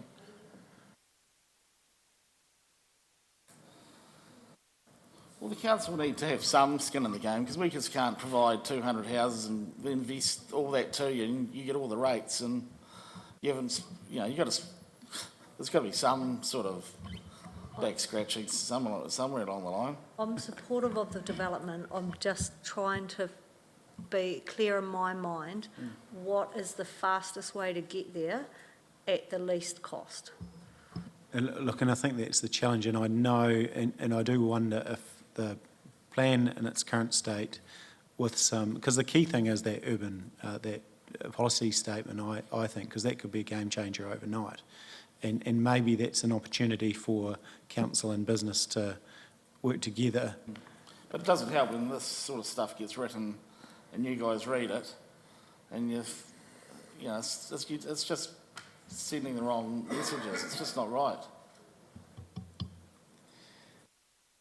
So I'll go back to my point. I think that might be the opportunity, and yeah, there's no easy answer in today's conversation around how. I think generally there's a will for all parties to get to a point where development can occur, and it's, you know, in a perfect world, council would like to step out of the way and let the market work its magic and provide for whatever the market needs at the time, basic supply and demand. But at the moment, because we are where we are with the district plan, it's a bit of a hindrance. But I'm still of the view that the key change is actually there's a willing government. And last week when I had a conversation with the minister around Tier 3 councils, they were pretty open to the conversation. And I think that inclusion in that policy statement would be a game changer for this, and effectively those FDAs should become zoned land, if I'm correct, because that gives you, that's basically what we've got there is, I think it's 25 years of growth, is that correct? So it would almost meet that 30-year threshold if we can get that. I don't know if we're going to get an answer today. I just want to, the cost associated with, I just want to bring the two apart for a little bit. The cost associated with 13 versus 14, I think 14 feels like it's harder, but 13 could be easier. Am I correct, or do we have the same, probably looking to our planning team, do we have the same costs, et cetera, associated with that? Aaron and Hamish, are you able to jump up and just talk me through that? Because it's that opportunity that sits within industrial versus the residential, obviously. Thank you, Your Worship. The reality is the cost and process to bring the industrial FDI in line would be the same. In saying that the current higher level policy framework may be more favourable to achieving success in relation to the industrial land versus the residential one, which is the council's touched upon is currently not favourable based on the national direction around the MPSUD and the MPS highly productive land and the likes. I could just add that in terms of residential development, I mean, there will have to be obviously an extension of the water pipe framework. Stormwater is a bit of an unknown and how that's going to be managed on the site. It does sit in a floodplain and roading, there needs to be a number of possible changes to the intersection and possibly some sort of pump station for sewage. So there are some infrastructure costs, and again that's why this was viewed as being possibly further down the track when... That doesn't sound like 13 million to me. Thank you. Because the question, MPS for urban development is not going to influence obviously the industrial land, is it? So the industrial land.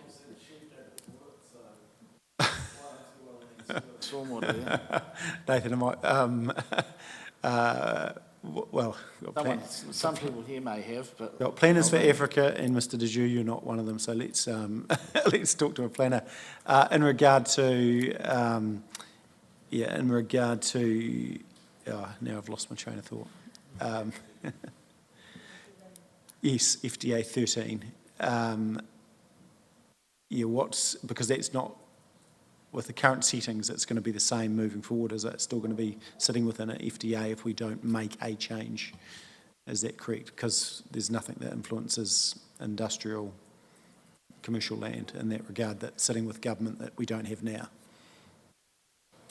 Yes, if I understand the question, it needs to be rezoned. Okay, so for that to be changed, it needs rezoning or us to make or variation, etc. Yeah, and would that have less challenges on the district plan as far as a variation? That's just the cost associated with it. There are some submissions on the proposed plan. I think Waka Kotahi are in opposition to one of the FDAs, and I think it was 14. Yeah, more likely to be 14, I would have thought. So that there is possibly an indication in terms of where the challenges might lie. Yeah. Through you, yeah. Your Worship. In terms of FDA 13, the industrial land, so that was in the growth management strategy, one of the reasons for that being put out 10 years and beyond was because it was in fragmented ownership. So, you know, in the space of the plan being notified and that being identified as an FDA, and then some speculation occurring on that land, so, you know, like now 30 plus hectares of that has been acquired by Rooney Holdings, and that, you know, just like that, you know, we could be expanding into that tomorrow if the zone provided for. So it just shows how the market changes, and, you know, how these planning processes don't keep up with that. Yeah, Councillor Pai. So if that was rezoned and you could start developing it tomorrow, is the demand there? Like, have you got people knocking on your door for that industrial land? Yes, there is. I mean, obviously all wouldn't be developed all at once, but we would spread into it as there was demand for that. And, you know, we've put information to the council that says that.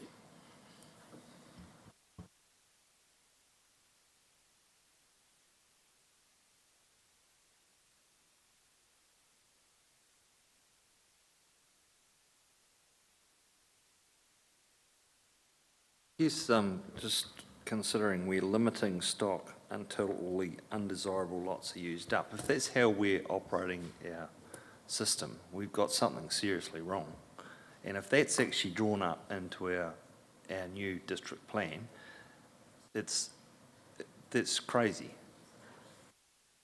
So, I mean, I look at Ashburton, I look at Rolleston. You look at Ashburton, there's 1,000 sections on the market. So when the demand comes along, it's there. The property developers are doing it, they're meeting the demand, and Ashburton is growing exponentially compared to Timaru. And that's simply because those sections are there, and they're at a price that, like sausages in the supermarket, that suits them.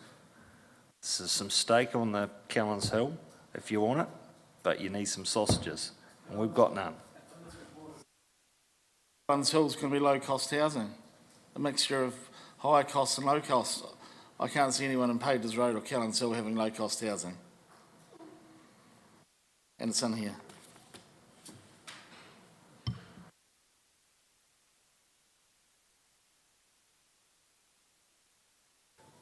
So some movement forward. I think what I'd suggest at the moment is FDA 14. I'm proposing that as a resolution we take some of this offline, that we work with the developer to progress FDA 13 with a possible PPP, and so we can work together to understand where the costs lie and perhaps who might bear those costs. So a conversation offline.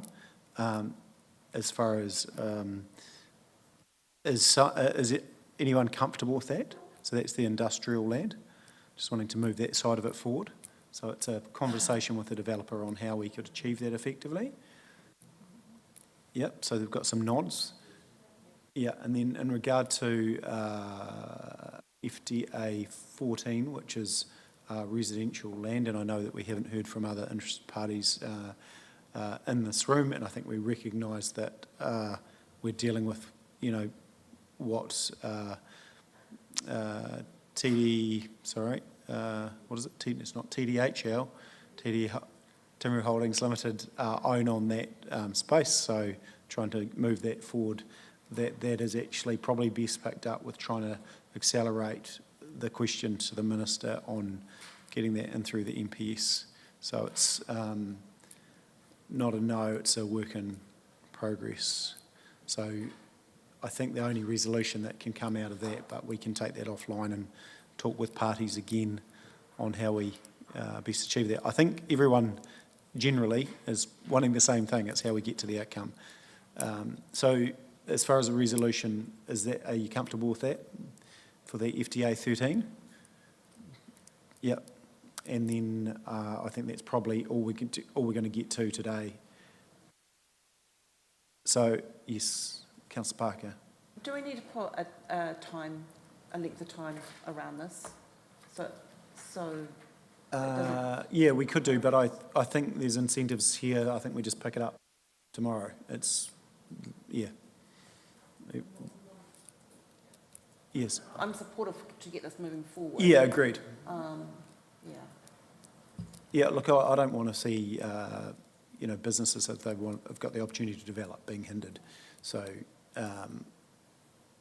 it needs to be straight away as far as my thinking. Yeah, Councillor Booth. I guess it's just not satisfactory if I think this is going to be a 4 or 5 year sort of thing. It needs to happen a lot quicker than that somehow. No, I think that's why we're having this discussion, because we're trying to find a quicker solution, but we're in a statutory process which is hindering, and I think council's always had that aspiration for the growth, and Mr Hull has made a good point that we've been called across two different governments with different wants, and our plan's caught in the middle. So how do we get to what we wanted to originally as far as the aspirational growth for the district? And I think, personally, I think we need to put our best foot forward in front of the Minister to achieve that. So the resolution is to work with the owner of land within the FTA 13 to progress further.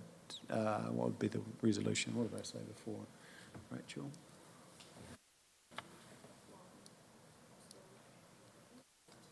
The PPP. Yeah, so I can tidy that up. So, so the resolution will be to take offline and work with a possible PPP with the developer to accelerate FTA 13. So is everyone comfortable with that resolution? Yeah, so 14, I think to progress that, it's got to be the conversation with Minister Bishop. And we'll bring in all our residential land across the district, and will probably actually help with the costs associated with further FTA development. Well, it will, because it will be where it sits, whether it sits with council, whether it sits with developer. I guess the only problem I have with that, Nigel, is that's legislation that's, that could be 2 years away.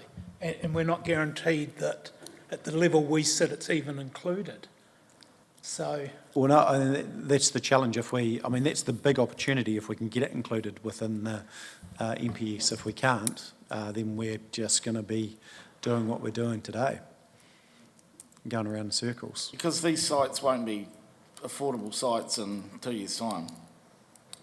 They'll be way up, they'll be back up to Pages Road values.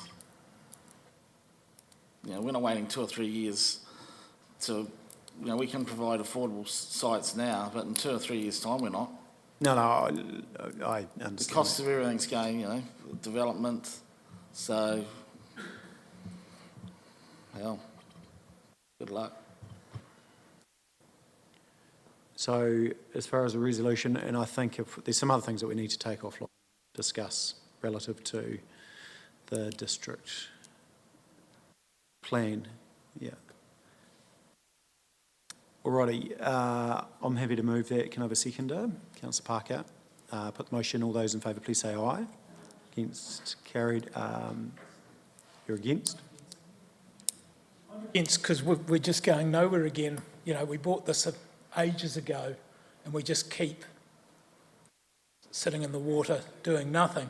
So that's why I'm voting against it. I would like to see us be courageous and move forward, because what we don't have in Timaru is a large-scale development that has the chance to deliver low-cost housing. And I take Ryan's point, if they sit on it, have interest for 4 years till we get round to it, the opportunity is lost. So that's why I'm voting against it. Yeah, so we'll record that, but I'd be interested in what's your solution? If you've got a solution that sits there, we'd love to hear it.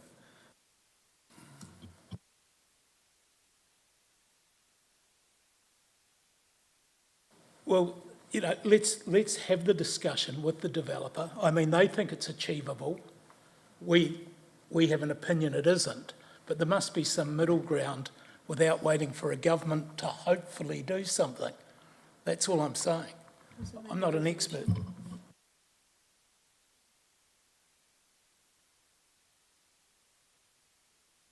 Is it? Yeah, that's the resolution for 13. So far, Councillor Piddington, you're recording a vote against FDA 13. That's what you've recorded. I think we're talking across purposes. So you've actually just, you've actually recorded a vote against the development of industrial land. Yeah, so we haven't voted on that.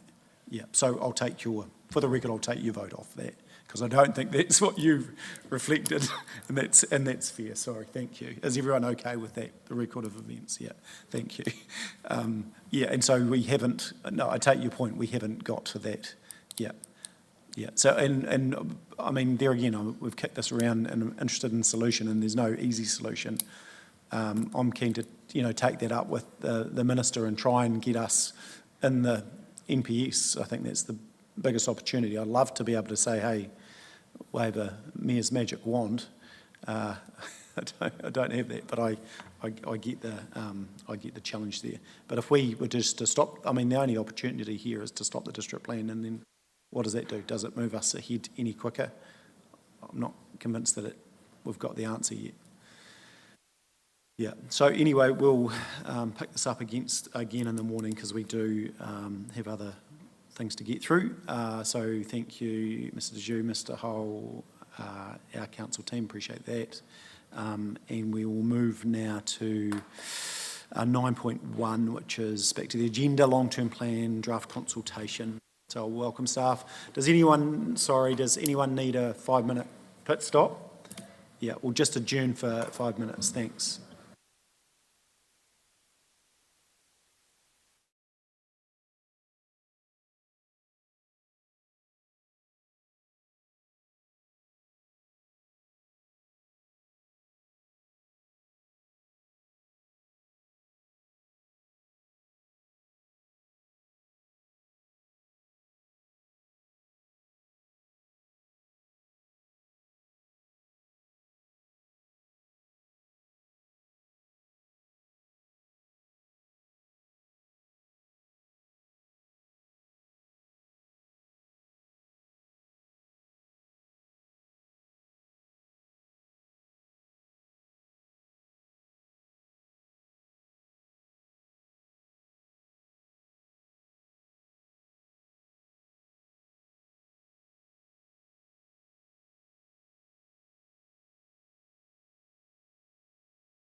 Right, we're nearly back. I think we'll get started.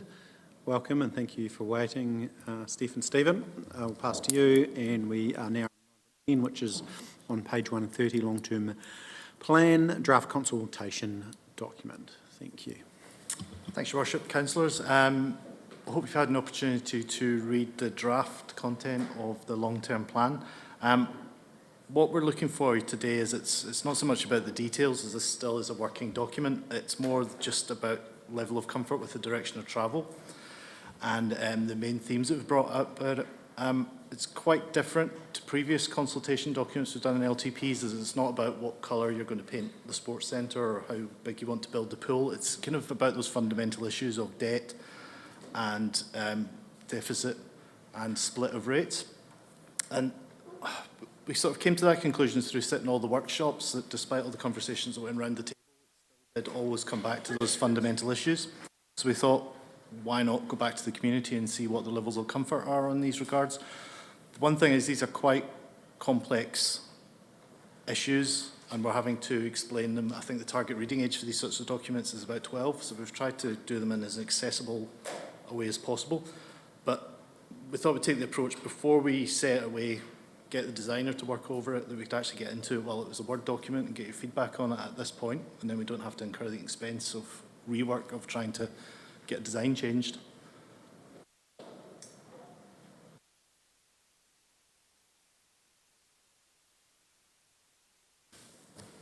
Alrighty. Yeah, Councillor Scott. Couple of questions. I have a few, that looks terrible, sorry Steph.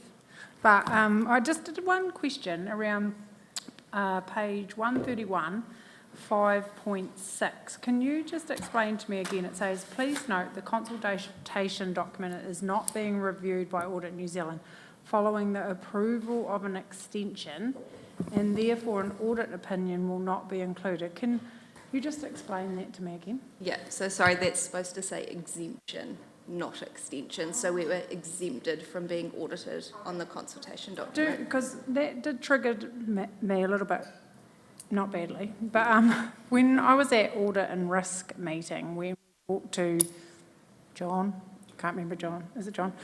We talked about, and I could be confusing the documents, and I apologise if I am, but so you've got the consultation document, and he said if you saw 3 years in a row of deficits, then they would need to audit the document, or have I got that wrong? No, because... So can I just clarify that? Yeah. The long-term plan is being audited, the long-term but not plan the is... consultation document. Okay. Yeah, and he was referencing an unbalanced budget more than 4 years, which was fascinating. So, yeah, his thinking was if you need to balance over the 10 years, but if you were more than 4 times in any 4 individual years unbalanced, then we would start to look at it, which is our last, although that's not reality, our last long-term plan, we only proposed to be unbalanced for 1 year. That wasn't a reality, but yeah. So as part of the overall consultation, there's sort of various levels depending how deep you want to dive. This is really the sort of the veneer that sits on top of the process, but we do have links and all these things to the documents underneath, so you can go sort of down to the every cent level if you want to, but to sort of increase the participation with people, you do have to give that kind of sort of executive summary version of it out there and let people make the decision based on that. It's still reasonably robust document that goes through lots of processes, but it's just we don't have to get it formally audited.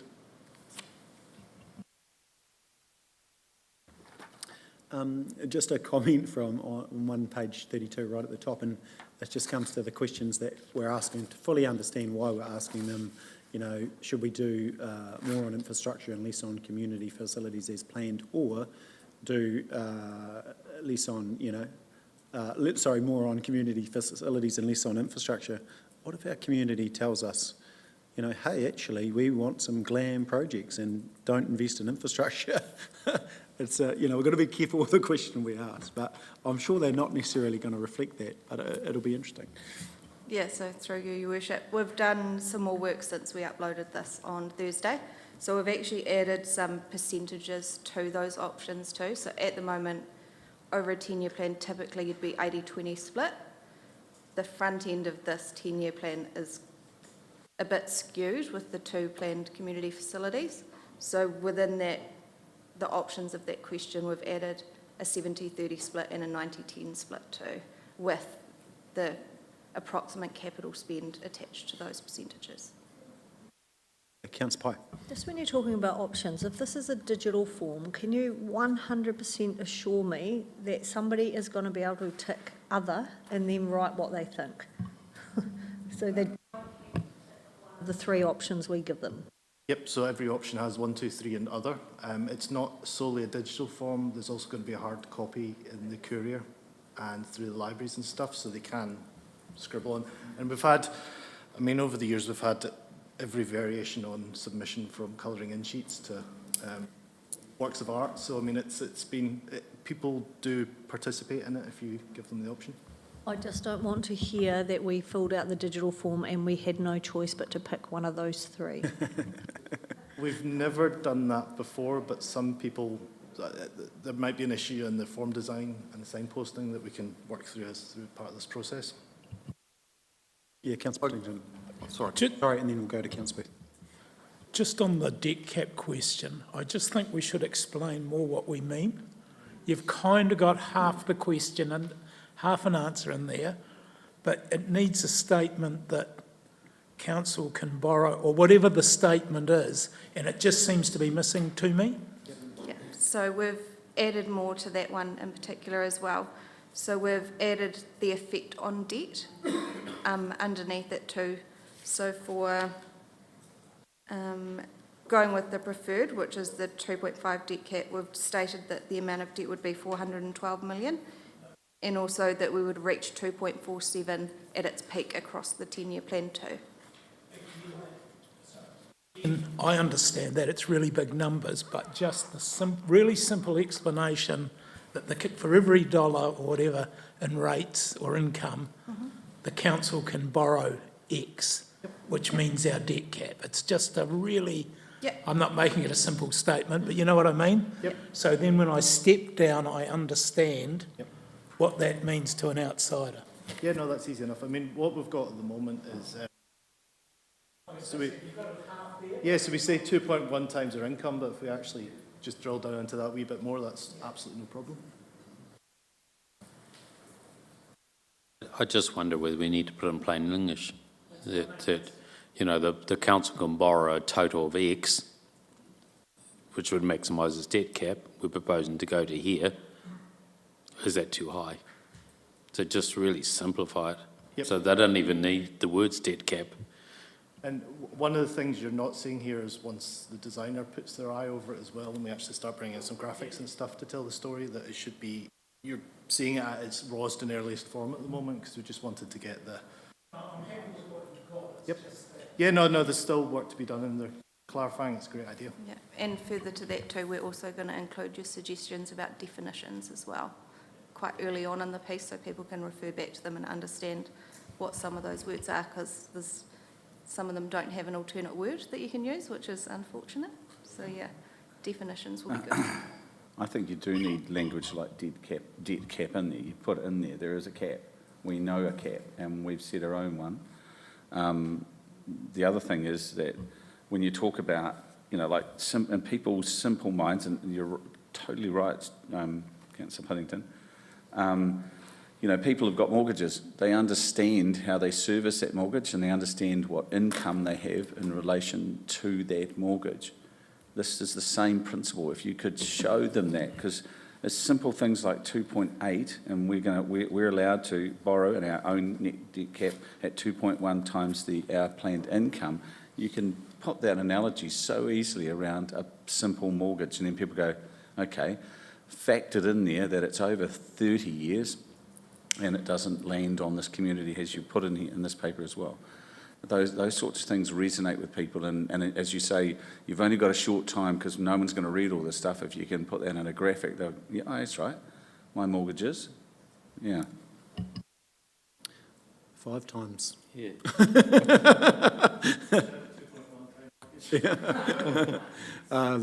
Councillor Booth. Yeah, look, 9.1, Do you agree with the plan to peak? It should be increased debt to 2.5 times revenue, in my mind.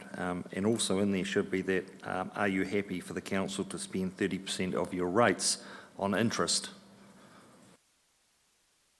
Because that's a fact. So, and if you mentioned the prior, and I guess consultation prior, where there's been no option to say do nothing or not go ahead, that's contrary to the feedback I've got here from our last consultation. And it was basically saying, where's the option to do nothing? And so I think the whole gamut of options should be in there. Negative or not, they need to be in there. So, you make a statement in here, debt cap, 2.5 debt cap, we can deliver most of our capital works. Well, last time we went out, that was actually 2.1. We can deliver everything. Well, actually, we haven't. And you might have to increase it to 2.8. 3 years prior to that, it was 1.5, going from 1.1 to 1.5. So, I guess, let's be honest and let's not sugarcoat it and make it one way or the other and clear. Okay, so would you then suggest we change the wording on keeping the debt cap at 2.1? Would you want to change the wording around that, because that would effectively maintain the status quo? Live within your means and cut your cloth to suit 2.1. Okay, so if we added a few more pros and cons to that list, would that suit Councillor Booth? I think we decided that it wasn't 2.1. You've got to I take your point, but you've got to be factual. That is effectively the do nothing option that we've put in, is the lower the debt cap, or keep the debt cap as is. The problem we have is that the consultation document has to reflect the long-term plan document, and that does show that the debt peaks at. Whether that happens or not is a matter for discussion, but the document that we put out to the public has to reflect the interior, what's inside the LTP, so we're a bit sort of hamstrung in making statements that are against that. But we do, we do effectively, through saying keeping the debt cap at 2.1 and showing people what the ramifications of that are, that is the do nothing option. And we could change maintain the status quo, because that's effectively what we're at the moment, if that's more comfortable with everyone around the table. But people need to understand what that means in delivering infrastructure. You can't just go maintain the status quo. Everyone will go, yay. But what is the implications of that, which we don't have a whole... I'm sorry, Councillor Booth, but we've talked about 2.1 and you were outnumbered. What about running a balanced budget? Will we just continue not running balanced budgets? Should we consult on that? I'm pretty sure we have had this conversation as well, and you can't say that. Yeah. In facts, again, I'm not sure where you got the 30% interest from. Okay, effective. According to Councillor Booth. We'll go to Councillor Whittington. Just on the graphic, I get why we do council every day, but most of us think weekly, don't we? Income weekly, rent weekly. I actually have a question on that anyway, because when I did the maths, it meant it cost 221 million to run council. Was that a year or over the 10 years? What is it? Or have I got my calculator on the wrong setting? Yeah, I think you might. I'm sure that's over the... You say resident, do you mean ratepayer? Nope, we mean resident. No, residents. How many residents do we have? 49,000 dollars. Times $12.60 times 365. That was the... This was an idea we stole, because there's no good new ideas, and this was from Hamilton, where it showed the cost of running the city every day. Yep. Yes, so that's the concept. Is it OPEX and CAPEX, or there's kind of no...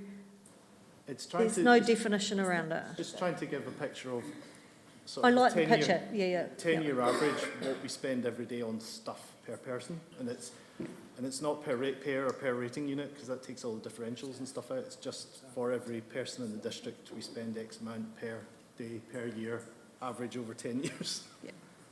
It's a bit of a... It definitely honest, got it's to 221 million. It's a bit of a gimmick, but it's... and the thing is, we will double check our sums before it goes anywhere, but... Yeah. I just think it needs, I don't know, in my mind, a little bit of this is OPEX and CAPEX, this is over a year or something. And to be honest, as we did it, we found some quirky things came out, like all the salaries are in corporate services, so that makes it look massive amounts in there versus people actually going to specific functions.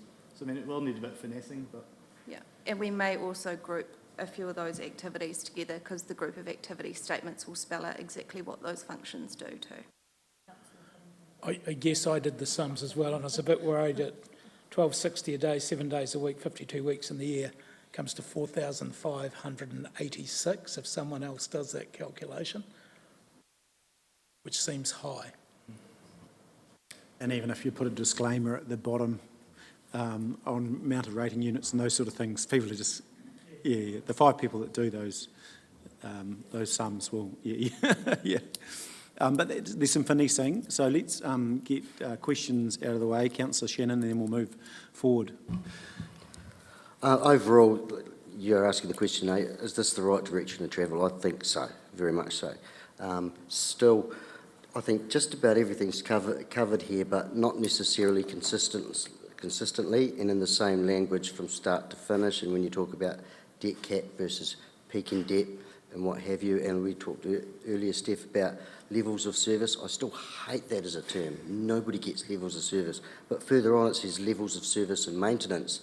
So it starts to talk about it in a way that people understand anyway. So it's all about, I think, a lot of it is about the language and ensuring throughout the whole document that it is the same language. And as others have said, and the analogy of the mortgage, for example, that the one is in there, as soon as I saw that, I thought, yeah, shit, that's bloody good. That's stuff that the whole world will get, that stuff.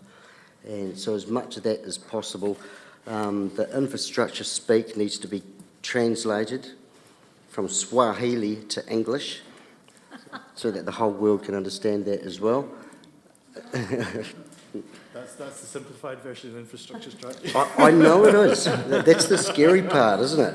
That is the scary part. But throughout, it's the right direction to travel. And the real challenge that I think you've got here is that regardless of how comprehensive it is, it's still too big. It's still too long. So to be able to make it more comprehensive. So we've got 12 pages booked. We're aiming for 8. Yeah, but it still has to be, for example, I think the sort of thing that would be a wraparound on the courier, for example. There must be somebody that knows how much that costs, about 5K or whatever. Yeah. So we're planning on having a wraparound with courier, and just it's stuck in the middle again because it's the cheapest way of distributing it to us. It doesn't go to everyone, and I know that, but it's a good way of getting it. And we also have overruns that go in the libraries, service centres. We'll expect you guys to be going out and about and saying the good word about it as well. So there's that. So yeah, we've booked 12 pages, but I'm hoping to pull it down to 8. We are limited by some of the stuff that has to go in there, the précis of the infrastructure strategy and the financial strategy and things like that. And they have to be a true reflection of what's in the strategy. So if we simplify them too much, it goes... It doesn't meet the standard, but I mean, we can always sort of... I know, but there's still, like, for example, the intros from each of the Nigels. Could there be a combined Nigel? For example, I mean, just looking hard at different ways to cut things down. I mean, we could... 2 Nigels, Yes, scary thoughts. You just use this one. Yeah. I do sometimes think of that, and it makes me think of them singing in chorus, but, I mean, we could cut one of the Nigels. We'd probably cut. It's not a bad idea. We'll take that. Yeah. Yeah. Or just merge them. Just merge them and just sign both. Yeah, good feedback. Councillor Pye? I had an allergic reaction to the talk of making the fees exclusive of GST. And everything in that whole section about claiming GST and making fees exclusive, because we cannot make fees exclusive. They've got to have GST on them. I know the talk in the last council meeting was, yes, these are the figures, how about we treat them as exclusive and add GST on top, but we can't just go, we're making the fees exclusive. Thank goodness. Yeah. Anything else before we move this consultation up? Mr. Cooper. Through you, Your Worship. I was just noting that Vinci has been a bit of a warhorse for this process, and she's finishing up today for a few weeks, and I wondered if the Chief Executive might want to say a couple of words. I was going to wait until we finished it all, but Vinci's been the power horse. Sorry, push you.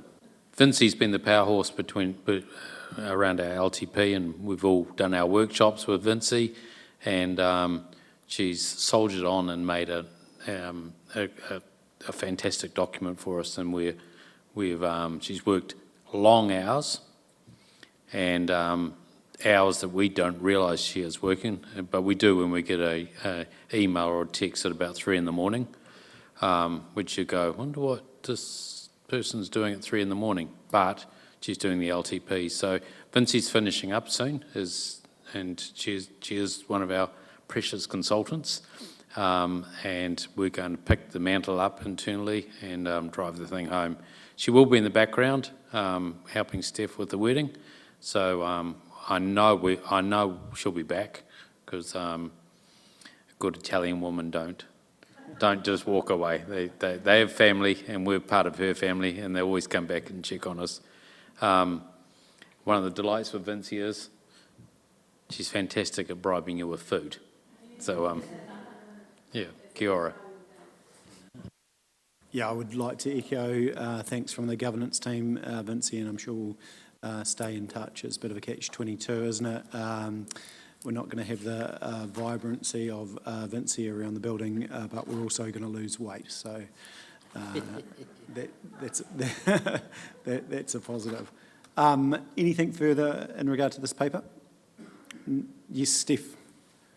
If you have any 3 o'clock in the morning ideas, we are welcome to them. Yeah, like Stephen said, it's a living document. There will be further adjustments that we'll make, extras that we'll do. So don't be scared to send us any ideas. We would love them. Ultimately, you guys are the ones that are going to be taking this out to the community and fronting it. So we want to make sure that you're comfortable with what you're taking with you. Yeah, and make sure you are making yourself available for meetings and through that time. It's really important. Councillor Scott, and then you can move this as well. Thanks. Okay. I have a few edits, but I talked to Steph about those and I'll send them through. But just on page 151, and I know we've talked about this, but I'm having brain fatigue maybe, around sample properties, financial analysis, rates, etc. Is that on an averaged land, or because like that those figures do not reflect our document? So you know, for example, little old where did I sort of have not a giggle, it's going to come out wrong, Geraldine is like 18%. And so these ones are only ever on an individual property. So we pick a sample property of a specific land value that is average for the area. Because every rates bill's different, depending on the services used, where you live and that stuff, we can only ever do a average property rather than a property that's average, if that makes any sense. So it is, sorry, no. I just wonder whether... It's if your house was this exact I know. moment and on that exact street, this is how much... I just wonder if it needs more commentary to it. Yep. Because when you start on that, on rates, it talks about 15, 12, 12, and then you get to the table, which everyone loves looking at a table, and they're going to go, well, hang on a minute, that says 16, 16, well, 16, sorry, just stop there. Yeah, for so we can expand on residential. any of the targeted rates in there if you want some, say what they are and what the rating difference is. We can put Gavin's name and address at the top of it. I mean, The one... I think the problem is that we're striking at 15% overall, and then you've got variable factors. So if you look at our retail in town, they're 4 times. So even though it's still 15%, it doesn't work out at 15%, whereas primary, they're at 0.6. So, you know, you've got some variances like that that actually change the percentages. It's a common thing we see with the media reporting of rates rises. They say rates going up by 15%, and no one's rates will go up by 15%. It's the amount we take overall. But everyone's an individual within that, and it's all swings and roundabouts, really. And that's why we put these tables in at the back to sort of reflect that, but it's a bit of there's a lot of slightly dull tools we use with these things. And residentially, we need to talk about $10 a week versus a percentage, you know. That's the conversation we need to have, really. But so you just moved that, Councillor Scott? Fantastic. To move And, that. Did I have a seconder? Thank you. Councillor Shannon. Any further discussion? No. Put the motion. All those in favour, please say aye. Against, carried. So we'll continue now. Additional LTP policies, 159.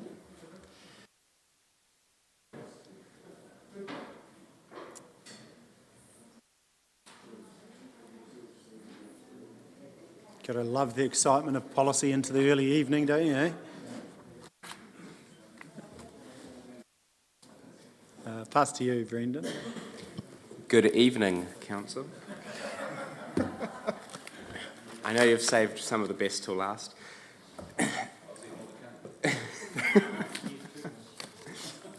Thank you for your patience. So, to put this in context, the report before you, 9.11, is part 2 of the exciting policy extravaganza when it comes to the LTP. Chapter 1, Episode 1, whatever you like to call it, was a few weeks ago, where you considered the significance and engagement policy and the rates policy. The Treasury Management Policy was up for consideration at that time, but after a little bit of feedback and potential issues with alignment, language-wise, with the Revenue and Financing Policy, we pulled that. So now we present for you today the Revenue and Financing Policy and the revised Treasury Management Policy. Very similar flavour to Episode 1 in terms of we're looking for draft approval to proceed this through the process so that it can go to audit for consideration, so that it can go out for community consultation. I stress, as it says in Part 6 of the report, we're requesting that draft adoption, and there will be opportunities for you to reconsider it later in the piece. I'll just touch on a couple of quick things before I throw to questions, fully conscious of time, and noting that I've brought John along, man with all the knowledge in this respect. Firstly, in terms of the Treasury Management Policy, so we are required to have one, and it outlines our approach to liability management and investments. The track change document looks like a sea of red and blue because John got very excited in terms of consolidating bits and pieces. But in our opinion, if you look at what the material changes are, and this is in part 12 of the report, there's only a couple, such as under clause 2.2, confirming that the policy doesn't apply to the CCOs, adding in that language that was requested around our self-imposed debt limit, confirming how we review the performance of assets, and then also in Appendix 1, making that change that Bancorp suggested. I'll pause at this point just to see if there are any questions on this. If there are any questions about the policy and how it might or might not align with the Revenue and Financing Policy, then maybe we can talk about that after I've gone through the Revenue and Financing bit. But for now, I'll just pause to see if there are any questions. Councillor Pye. I'm just getting in before Councillor Booth does. So 5.2. Originally, you've just changed the whole definition of revenue to be exactly opposite to what we've talked about in my mind. We always talked about revenue not including all those cash things, and why have we now added all those non-cash things back in? And it concerns me because all our conversations all along have been, when we're talking about debt cap, we should be taking out vested assets and all those other non-cash things out of that to get to the debt cap. Thank you, Councillor. Unfortunately, I wasn't party to any of those discussions, so I can tell you that the revenue definition is actually the revenue definition. The expenses definition there is a real expenses definition, and then we've added in cash inflows or cash income to represent the fact that there are many elements of income which are related solely to cash, and that these definitions therefore can flow through to any of the calculations or any of the implications on the rest of the policy. Certainly when I had not previously reviewed this policy, so I took a slightly different perspective than might have been applied previously. I apologise for any confusion about that, but in terms of what revenue is not cash. Revenue is the increase in value. But cash inflows and cash income, which in many of the discussions around this table have been raised, needs to be explicitly recognised as a separate thing. And I know you know all the technical elements of that. So we've tried with this process to start to bring this into line with not just like financing revenue policy, but all the policies so that there's consistency across how council is looking at all of its different elements. There may need to be further work. I absolutely have no problem with that if you need further definitions or tweaks to definitions. But it's important, I believe, and that's why I've presented it this way, for us to be clear about when we talk about revenue, what we're talking about across all the documents that council has. And equally, we should recognise that when we're talking about cash inflows, cash income, that is not the same as revenue. That is a I think separate we're item. definition missing. The definition needs to be added in is debt cap, which says this is the definition of the debt cap. It's this divided by this. I agree, because I think I 100% agree with your explanation about what is revenue and what is cash. Where the confusion is when we use revenue, which I think is determined a different way for our debt cap, and we need to have a definition around exactly how, because I've looked for it and you can never find it, so we need to have that definition in there of exactly how we calculate our debt cap. And I don't think, I would have no disagreement with that, and that's part of trying to extend these definitions so there's clarity. Councillor Booth has often raised the point about, hang on, what does this mean?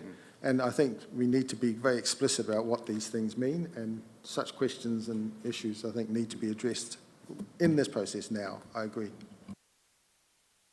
May I add very briefly to that, and noting that I don't understand necessarily the technical details fully, thanks John, but two things. Firstly, fully endorse the idea that we're trying to get to a point where there's a fully fleshed out definition that is agreed on so that we can make sure that we're talking, comparing apples with apples, talking the same language. Secondly, I'll note, just for whatever value it adds to councillors, Audit New Zealand have obviously looked at the agenda, seen that this is the proposed policy. Due to time constraints, they've done a quick look at it to start with, and they've indicated that they're quite happy, without putting words in their mouth, with those definitions so far, because they haven't raised any issues with us about it. So that doesn't mean that the definitions can't change, but just to note that they so far haven't flagged with us that it's an issue. Just a quick question on page 1 of 22, and I might be splitting hairs, but in 2.2, this policy relates only to the Timaru District Council and not the Timaru District Council group. I've never heard the word group used around this table, so I just wonder, does it exclude, if I'm reading that, I'm wondering if it includes the subsidiaries of council. Are we talking about the CCOs? What are we talking about when we say group? I'd just like a more specific definition. Thank you, Councillor Piddington. You will have seen the term group, because every time you approve the annual report, it mentions the group. And therefore, again, we're trying to get this consistency across the board to recognise when we're talking about council and when we're talking about council plus subsidiaries, which CCOs, CCTOs, anything like that. So all of these policies, and I think we've discussed this previously in the context of some other policies as well, relate solely to council. And the implication often, or the belief is often that, hey, this applies to all of the subsidiaries of council, but they have to separately and individually take on board either this or a similar policy. So TDHL, for example, should have its own treasury management policy. And the degree to that complies with these. So I understand that, but if I read that, I just wonder what we're excluding, and just wonder whether we should, since we're only going to have two, aren't we? Now, yes, as a Two, that they are mentioned by name. I'm just wanting some clarity, that was all. We can make that clearer.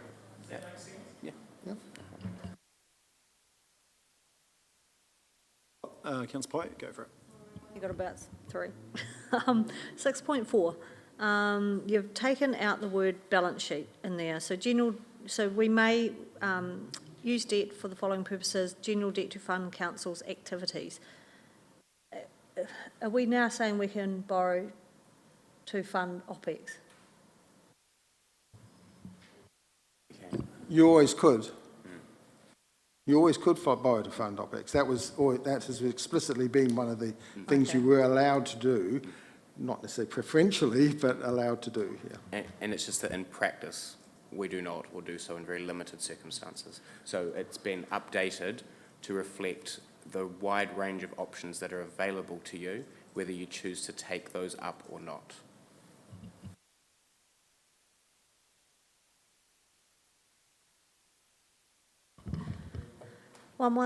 Sorry, 11.3, so it's on page 171 of the meeting papers. Could you just explain to me in plain English what that means? Because I tried to read it about 10 times and we're never going to meet that ratio. To be clear, by ratio, do you mean 110%? Yeah. That's the one we discussed, isn't it? Thank you, Councillor. My understanding is that I asked the same question, and my understanding that ratio is embedded into the LTP assumptions. Because it's kind of suggesting that we need a headroom of at least 110% over the maximum net debt. So if we've got debt of 200 million, do we need 200 million of headroom? That's never going to happen. Or whatever the mass is, 220%. That's a good question, and I would defer to my CFO, who is the one who put together those numbers. So now I'm my soon-to-be ex-CFO by the look she just gave me. You can come back to me on that, but I could not, no matter which way I thought about how that was worded, I couldn't quite understand It could be what just the it's wording saying. doesn't represent the policy, and that's fair enough. I'm almost certain that you're correct, that it does seem unlikely that we'd have to have a headroom of double our...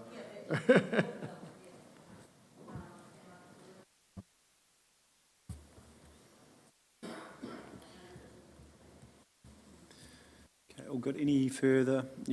All good. Any further? No, that's cool. So go back to the resolution. Anything more from the officers? Sorry, Brendan, apologies. Just to go through the revenue and financing policy briefly. So this policy outlines the overall principles-based approach for funding operating expenditure and capital expenditure. So for each activity, it breaks down the view of the perceived public versus private benefit, and therefore how much of that activity should be funded out of general rates, subsidised out of general rates, versus user pays fees and charges. There's been one small change here. The report mentions 2, and I'd just like to note there's a mistake in the report, 18.1, my mistake, where that reference to the financial contributions policy was accidentally brought into the final draft from an earlier draft. So I would request that the reference to deleted material at 3.5 is expunged from the record, and we keep that reference in. The one material change, therefore, is clause 5.5, which simply notes the implementation of the bid targeted rate, which reflects the previous resolutions of this council. Other than that, there have been some track changes, such as updating the groups of activities to reflect some changes for this LTP, which are, in that sense, non-material. I'll simply briefly outline that the options available to council are to give option 1 draft approval to the 2 policies, or option 2 to amend either or both of them prior to draft approval. I will just quickly note, Arawhenua were provided with copies of these policies. They've kindly got back to us and noted that they have no specific feedback. They're comfortable with the policies as they are. At that point, I will just pause and again open up for questions. Further Yeah, questions? just on page Councillor Booth. 168. 168. 168, down the near 8.3 and 8.3.1, there's your net annual interest expense, and this is LGF's current covenants are 30% of annual rates income. Now, that's obviously, that's where I got that number from before. Right.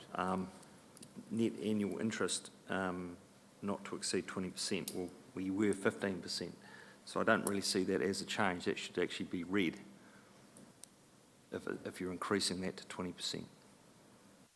So to clarify, those are the current covenants by the LGFA. They are not the current financial position of council. I do have a present for you, Councillor Booth, by the way, which is at a previous meeting you requested information about how those covenants have changed over time. So I've got it from the horse's mouth from the LGFA, and I'll laminate it, frame it, etc. and send it to you accordingly. Yeah, but no, fair credit to the LGFA. They were really good in terms of providing that information. So I'm happy to go through that with you offline and make that nice and clear. So has our number increased? Whereabouts is that listed in this finance policy? Clarify, you mean the increase from 15 to 20? Yeah. So it doesn't need to be listed in this particular policy. It would be listed along with the other financial information as part of the LTP, such as in the financial strategy. This document in this part simply outlines for that section what the maximums are according to the current covenants.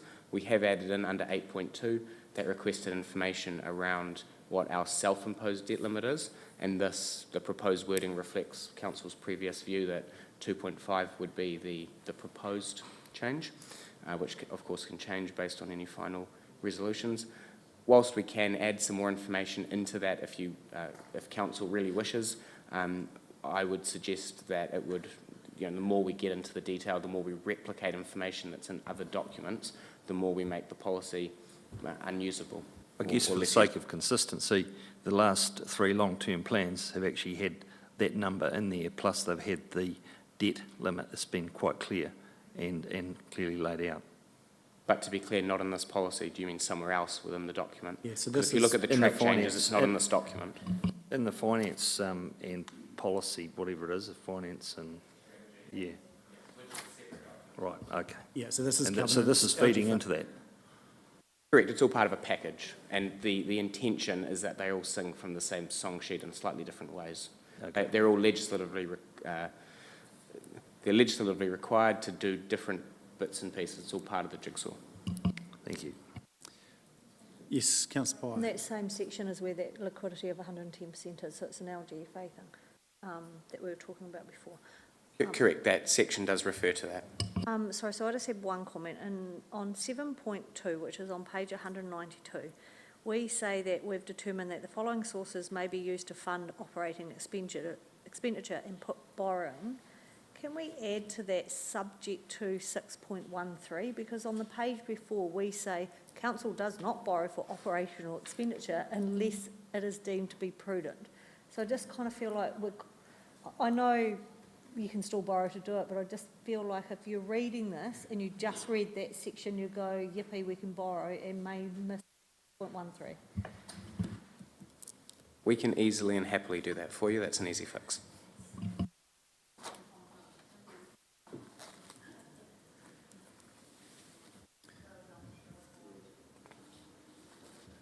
Alrighty, on that happy note, all good?